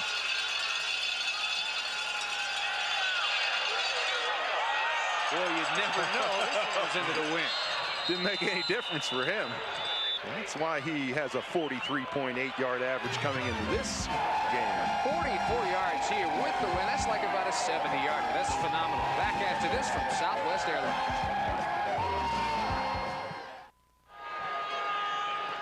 20-10 early 4th quarter.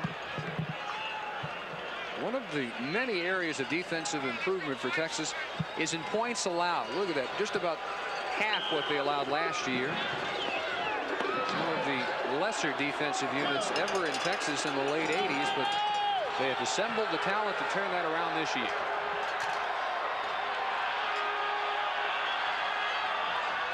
Robert Hall and the Raiders from their 20. Knocked away by Stanley Richard. It was intended for Manny Weather. That's the 3rd big play by Richard today. A frightful sight.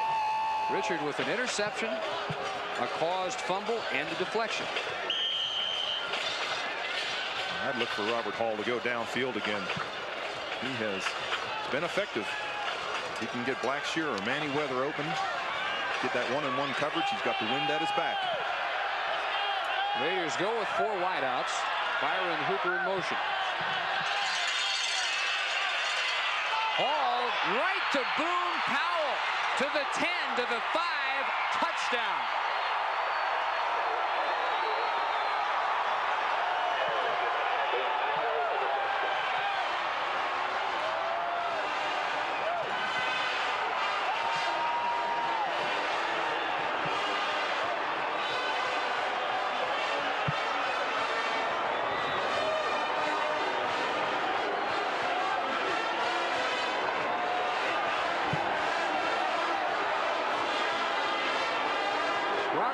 Throwing off his heels that time, intended for Blackshear and right into the hands of the junior from Duncanville, Boone Powell.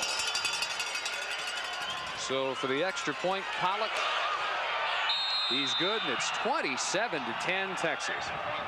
And this has to be an offensive misunderstanding. The receiver turned out. You'll see it here on the bottom of your screen. The receiver turned out, Hall threw for an inside play. The only person inside was Boone Powell, and he just takes it right down the field. And he is going to remember this one. His first college interception goes for 6 points. 13:57 to play, and the Horns in charge now in Lubbock. With Texas now leading by 17 points, 27-10, 13:57 remaining. We've checked our Schick storyline for today's game, and Texas again today showing a balanced offensive attack. Jamie Gill went out with a fractured hand, and Texas Tech has been non-existent on 3rd down, except for their touchdown. That's right, 3rd down conversions. One of those 3rd downs they converted into a touchdown, but other than that, they just have not been able to convert. Pollock sailing this one to the 17, Blackshear. That's why he's the best in the conference, all the way to the 45-yard line, and the Raiders with some good field position. Blackshear, of course, the intended receiver on Boone Powell's interception for a touchdown. But now Texas Tech, Dave, in the same position they were last year. As you check a new school record again for Blackshear already today. He's broken Anderson's single-season reception yardage record, and now breaks Donnie Anderson's kickoff return yardage record as well.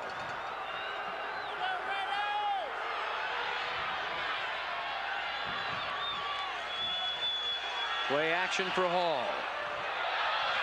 And tipped again, almost another pickoff for Stanley Richard. Anthony Stinnett, the intended receiver. Boy, Stinnett had that one zeroed in, but Richard playing that center field position, reading the eyes of the young quarterback Robert Hall, reacting well to the ball. Hall has got to learn, and he will as he plays this game. You've got to look off receivers. You've got to pick up that primary receiver, go off to a secondary receiver, and come back to that primary receiver, so you don't have that safety standing out there just reacting right to whichever way you're passing. And of course, down by 17. It's like last week in that he can expect a rush every single down. Texas can tee off. This one for Hooper. He got it at the 30.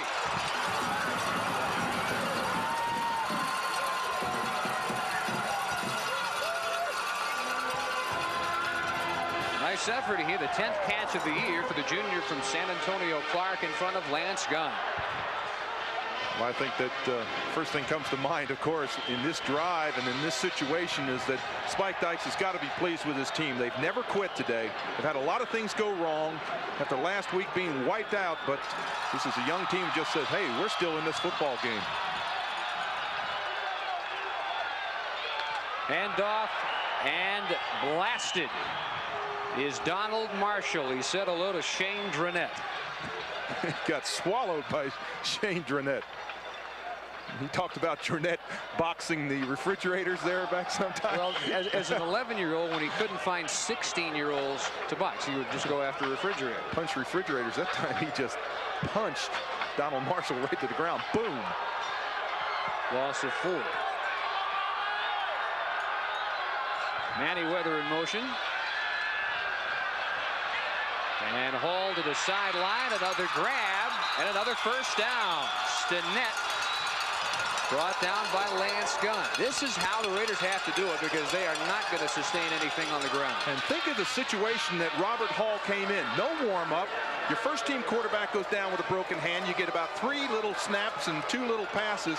And he has come in, and boy, has he been accurate. He had 2 or 3 dropped. He's been right on target with just about every pass he's thrown. Did it help him that he went in with no warning from a mental standpoint? He didn't have time to worry about it? I think absolutely that helped him. No pressure. He didn't have time to have pressure. Got it off. Screen to Sheffield. Out of 1 tackle by Curl. And the second man, Garza, came up for the stop at the 10-yard line. The Raiders continue to march. 93 total yards last week. Their low since their first year in the Southwest Conference when they had 85 yards against this Texas team. And today a total of 262. Much more like what you expect from Tech. Really is close to it. Really expect 400, 450 from Tech. Sheffield got 8, 2nd and 2. There's Powell and a huge sack of Hall all the way back at the 24. Well, I'll tell you, I was going to say this. You cannot cut block linebackers, and Boone Powell is not going to let you cut block them. When the running back comes out there to get the block on Powell, he goes at his feet. Now watch this right here. It's Sheffield. He's going to try to block him low. Powell just steps over him and causes the big loss. You just do not block. You don't try to cut block linebackers. You block them up high. So 3rd and 15. This time it was Patton who gave chase and almost intercepted at the goal line by Lance Gunn. Intended for Stinnett. And on 4th down, the Raiders will send the field goal unit on. They'll try to get 2 touchdowns within Texas with 10:52 remaining. And that's a learning process there again for Robert Hall. He averted just disaster by throwing that ball. He was fortunate it wasn't intercepted because he threw it up for grabs.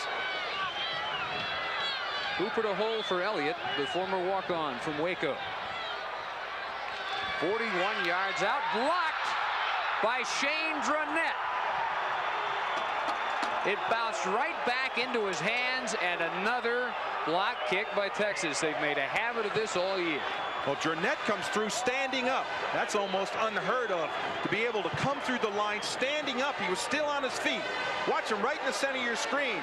Look at that. He's standing right up there. He just splits the gap, and he just swats the ball down. That's the 2nd block this year by Dronette. Jeter has a block, and Van Malone has 2 blocks for Texas. So the lead is still 17. Which had not dropped for a rare loss. Mike Licio wrapped him up low, and that was the key hit. Gave his friends time to come finish him off. Dranette, like so many players who block kicks this year, coming from the middle. Does that have to do with the fact there's no tee anymore in college football? Well, not a whole lot with the tee. There's the old, it's almost like it's the oldest written law in field goal kicking. You block inside first. Evidently there was a breakdown there because you just don't let anybody slide through standing up. Had not lost 2, 2nd and 12. Gardere away from 1 sack, but not Licio.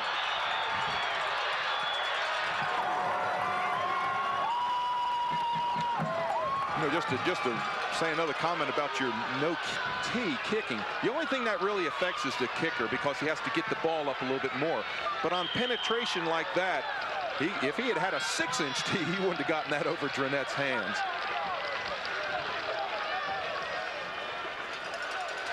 That loss brings up 3rd and 17. Red Raider defense not quitting. 9.5 minutes to go. 27-10 Texas. This time Gardere with a day and a half. Keith Cash at the 31. He's 10 yards shy of the first down yardage as Charles Rowe made the tackle, and Waits and company will kick it away. Texas in position to use the clock. Gamble, the 17-point lead, will stand up. Gracie Saul stands at his 36-yard line. And the Raiders got the block. Picked up for a touchdown.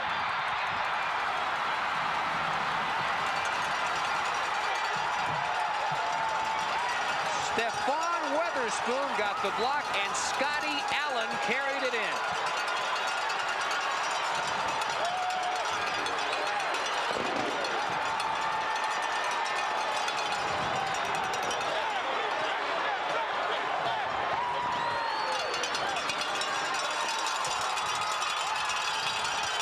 Boy, something about coming to Lubbock for these Texas Longhorns.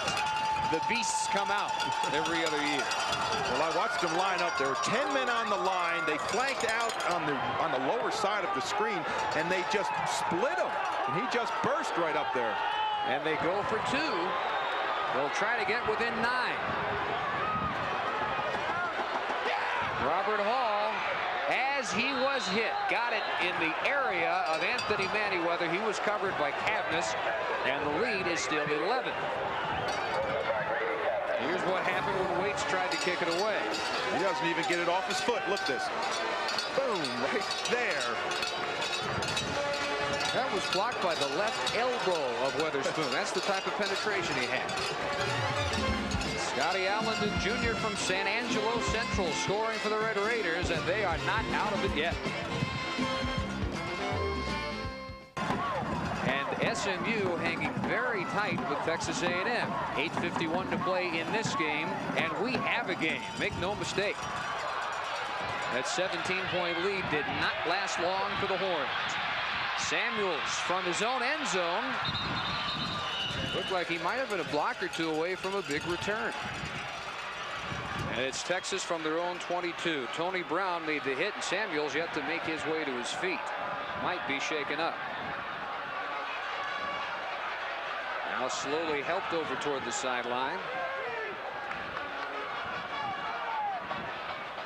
And with 8:46 remaining, if all goes as planned for Texas, they will keep it on the ground, use up the time, a long, slow drive, and if they use enough time, it might not even matter if they score, as long as they can eat the clock out. Well, it's almost like Spike Dykes turned up the wind because it's really starting to blow. It was lulled there for a few minutes, but now it's really blowing hard. Patrick Wilson, a couple of yards to the 24. Another Wingo tackle. Here's what you're talking about. That's got to be the hardest gale that we've seen all day. Yeah, it really has picked up, and it's right in the face of Texas. The heck with Tech.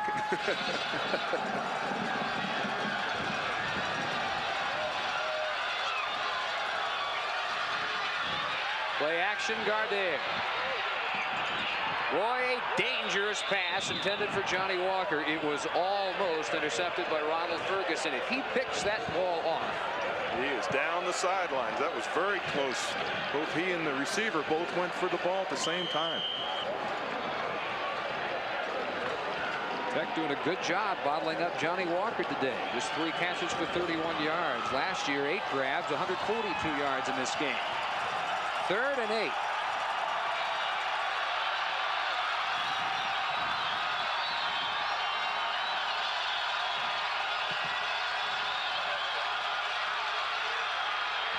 Over the middle for Kerry Cash. Look out. Another touchdown, saving tackle out of bounds by Tracy Saul at midfield, and the big day for Kerry Cash is not over yet. Well, let me tell you what happened on that play. Matt Wingo, they were going to go motion, and Wingo goes out of the center. He just kind of drifts out of the center, and you can see coming strong side. There's Cash right over the middle. See Wingo turning around. He never sees him. Looks like it might have been a defensive mix-up, but you just can't leave the middle that wide open. Now the Horns back to the ground game at 8 yards for Patrick Wilson on 1st down. Lysion Dubisky made the tackle. Is it possible for all 3 of these senior Texas receivers, the Cashes and Johnny Walker, to be all 1st-round picks the same year?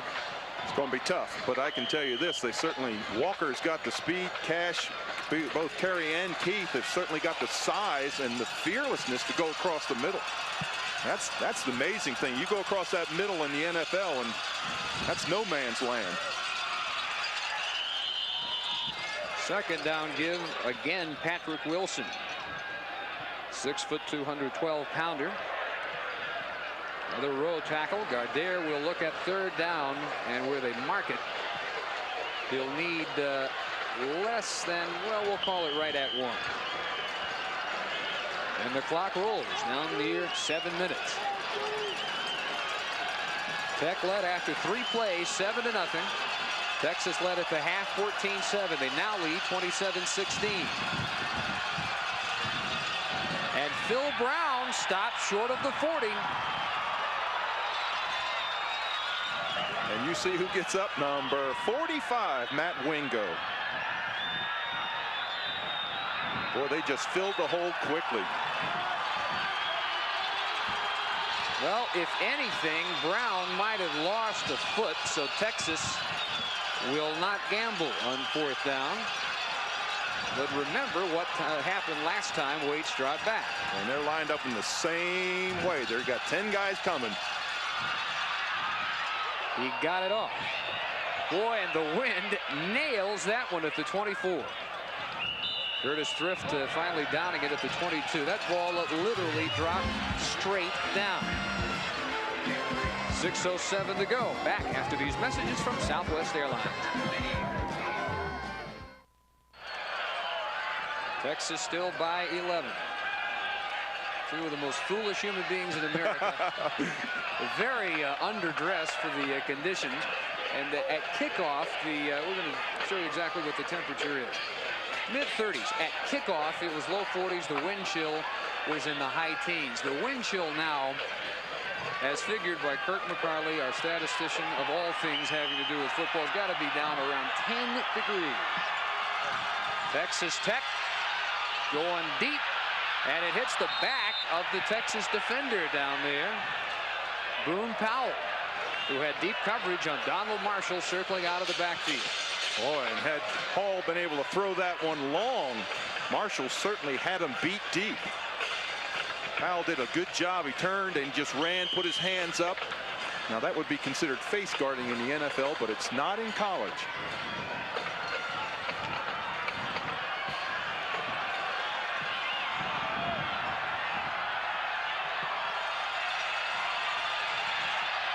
Hall delivers another interception. Lance Gunn, another Texas touchdown.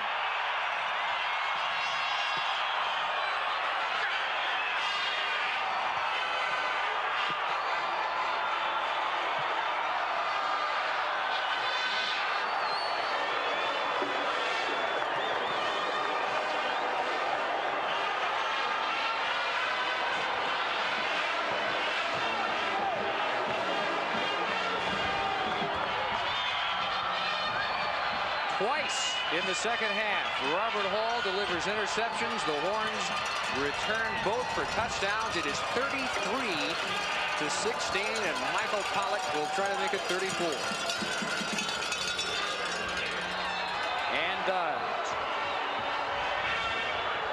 And twice, Robert Hall has not looked off his wide receiver, and twice this has happened.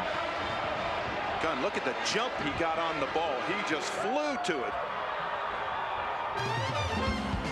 Well, only the second career interception for the sophomore from Houston North Shore. It goes for 6. Well, we said at the outset, Texas in a position today to right some errors from last year. Last year, the defense burned and Tech took the upset win at Austin. Today, the Texas defense is doing most of the scoring in the second half with their first 2 touchdown interception returns of the year. One by Powell, one by Gunn, and they lead 34-16. Jamie Gill out with a fractured bone in his right hand. We don't have word as to what the rest of the season will look like for Gill, but as in the case of Leon Clay for TCU, it's impossible to figure how he could possibly play. Not a quarterback, not with a broken bone on your throwing hand. This is Ben Kirkpatrick with the return of the squib by Pollock. And into Texas territory. You know, you talked about the Texas defense. You take 14 points off this score, and you've got a 20-16 football game. So credit certainly has to go to the Texas team for those 2 interceptions. And that representing maybe the biggest reason why Texas leads the race for the Cotton Bowl. Today, they've held the Raiders to 268 yards. Tech offense coming in averaging 358. And until last week, it was about 400. Hall on a scramble, 30. Cavness giving chase, finally at the 20. Robert Hall after a pickup of 25 yards. Boy, that changes the complexion quickly. He's going to roll out here. I don't think he had a whole lot of idea to pass on this play. I think it was just run all the way. Now he looks like he's running at full speed. Everybody else looks like about 3/4. Get out of my way. Nice pickup down inside the 20-yard line. Clock rolling, 5.5 minutes. Sheffield really seemed to trip himself up at the 18. Jones was in the area. He'll probably get credit for the tackle. It'll be 2nd and 8. And the clock continues to roll. Texas trying to improve to 6-1 overall. It's their best start since 1984. Texas Tech trying to avoid falling to 2-7 for the year. And of course, if Texas holds on, that sets up the showdown with Houston and Austin next week. Hall to the side. Manyweather caught it on one knee at the 7. First down, goal to go. And again, the Red Raiders are far from finished today. Not when you have a quarterback that is that sharp. You're far from finished. It's not saying that they're going to pull this game out, but I think Texas certainly has control of it. But wow, 2 interceptions. You take those away. You look at the play of Robert Hall in here. This could be certainly a much different game. He's made 2 mistakes, and they've cost him 14 points. Other than that, he has just about been flawless. Here's Sheffield. Powers his way down near the goal line. And the Red Raiders lobby for a touchdown signal. But no, they'll mark it at about the inch line. One thing let me say about Texas, I think that Texas has made great strides in the maturity of their team, because they came out here, Dave, and they were absolutely out of sync. They just couldn't do anything right. We saw that first quarter. Then all of a sudden they got back into the basics. They got control. A lot of teams would have folded in that situation, but they certainly did not fold. Hall for the sneak. Flags are down as he carries the 18 inches for the touchdown, maybe. This has been a penalty play game from the outset. But Alexander says touchdown. That is someone lining up in the neutral zone. Defensive offsides, 34-22 game. And Tech ready to go for 2.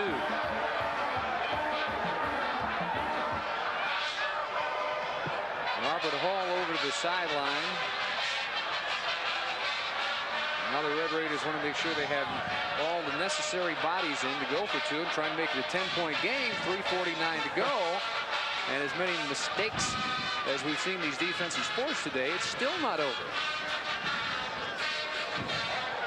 I can promise you David McWilliams isn't going to take that deep breath until the clock says 0-0.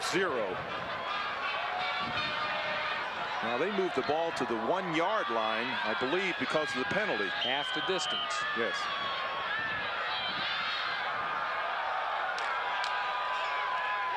And Hall delivers low and incomplete, intended for Shane Sears. Oh, and he had him wide open. That's the one that you've got to take that little bit of extra effort to just kind of calm down. Now this one here, he barely gets in there. He doesn't make it by a whole lot. He just kind of squeezes in there.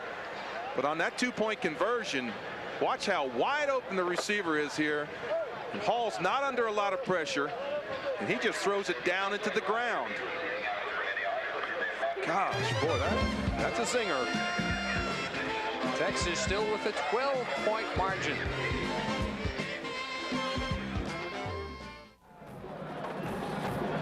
(34-22), and really is a huge miss of the 2-point conversion, because Tech now would have to have 2 touchdowns. Otherwise, they could kick a field goal, touchdown, and the 2-point conversion, thinking optimistically they'd have a chance of pulling this one out. The onside kick, batted up in the air by Berry, and it is brought down. Texas with the recovery near the midfield stripe by Kerry Cash. I thought that was Kerry Cash. The only thing he hadn't done, recover an onside kick. When I saw him go up, I said, boy, that guy can jump. And it was Kerry Cash. That could have been a huge play there, because the ball did what Texas Tech wanted it to do. It hit a receiver and then went high up in the air. Heads up play by Kerry Cash.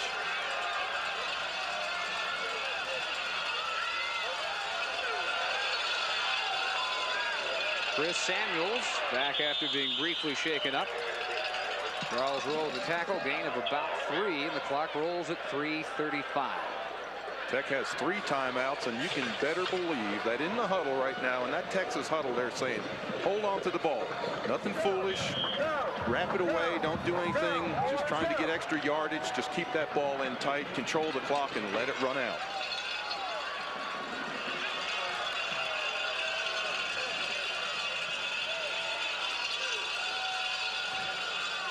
Still on the ground, Hadnot, who's had a long rest here in the second half. From maybe 1, Wingo with the tackle. Matt Vogler in charge the rest of the season for TCU, and they have the early lead in the Astrodome. Gardere, 3rd and 7. All day he'll run and get it. And he is dropped by Scotty Allen inside the 35 with 2 minutes and 19 seconds. Now, let me tell you how big that was. That play, he started running, and then at 2:19, they're going to start the clock up. You've got to stay in front of a scramble quarterback. You just can't. Everybody get on outside. The Texas linemen do a good job of forcing everybody wide, opening up that path in front for Gardere, and he scrambles up and gets a first down.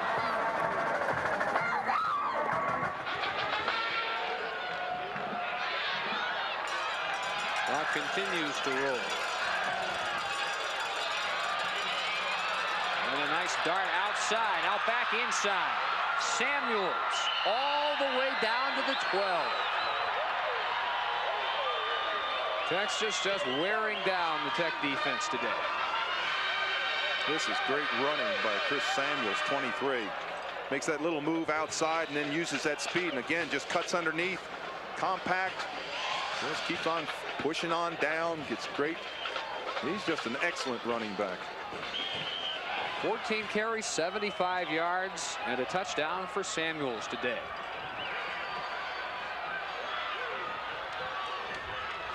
Hadnot Hit by Petty, continues on all the way to the 6, a gain of 6. One after another, they just keep coming from the Texas backfield. Well, you remember starting the game when you said how Texas, what if we could just play that one over? I'm sure there's going to be a lot of plays that Texas Tech is going to look and say, what if we could only play that play over? SMU hanging very tough with the Aggies. And Georgia Tech back within 7 of Virginia.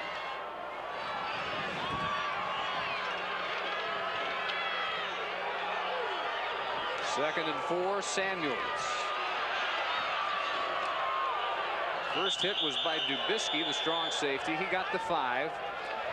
And we're inside of, well, they now stop the clock at 1:07 remaining. Brian Jones of Texas, number 60, product of Dunbar High School here in Lubbock. And yesterday, along with David McWilliams, made a visit to St. Mary of the Plains Hospital to visit Jerome Moore, another Dunbar football product. A man who was injured in a preseason scrimmage. He was originally paralyzed from the neck down. He now is paralyzed from the mid-chest area down. And Jones and McWilliams wanted to wish him well yesterday. He has also received a lot of visits from Texas Tech players this year. And of course, we hope that Jerome Moore continues to make progress in his recovery. Well, you can see he had a good day yesterday. Had a nice big smile when he saw Brian Jones there and David McWilliams.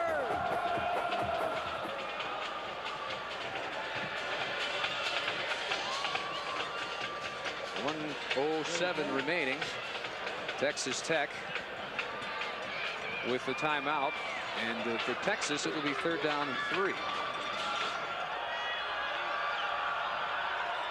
David McWilliams that close to his first victory for Texas as head coach here in Lubbock.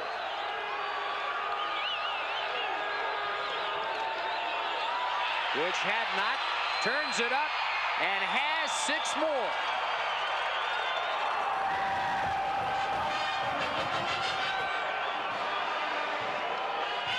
And that was an outstanding run.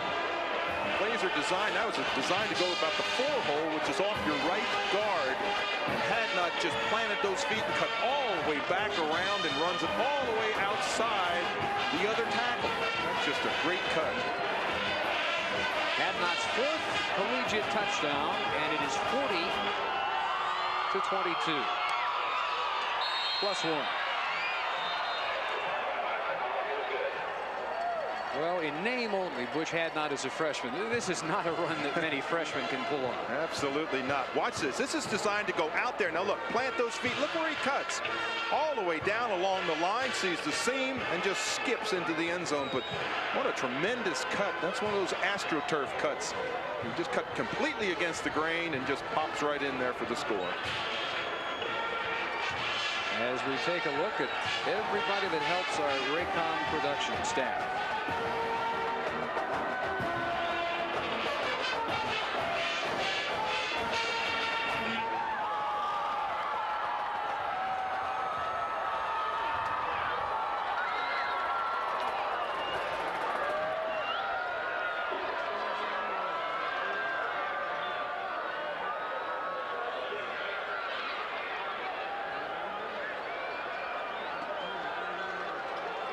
Also, thanks to our booth spotters today, Ron North for Texas Tech, Dave Saba for the University of Texas. Our statistician, as always, Kurt McCarley.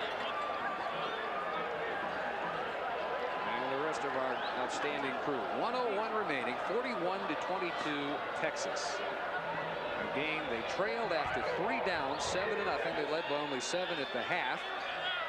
And after the block punt by Tech, they returned for the touchdown. A game still very much up for grabs, but you hit on a key word, maturity. And Texas has shown tons of maturity today. They've had to.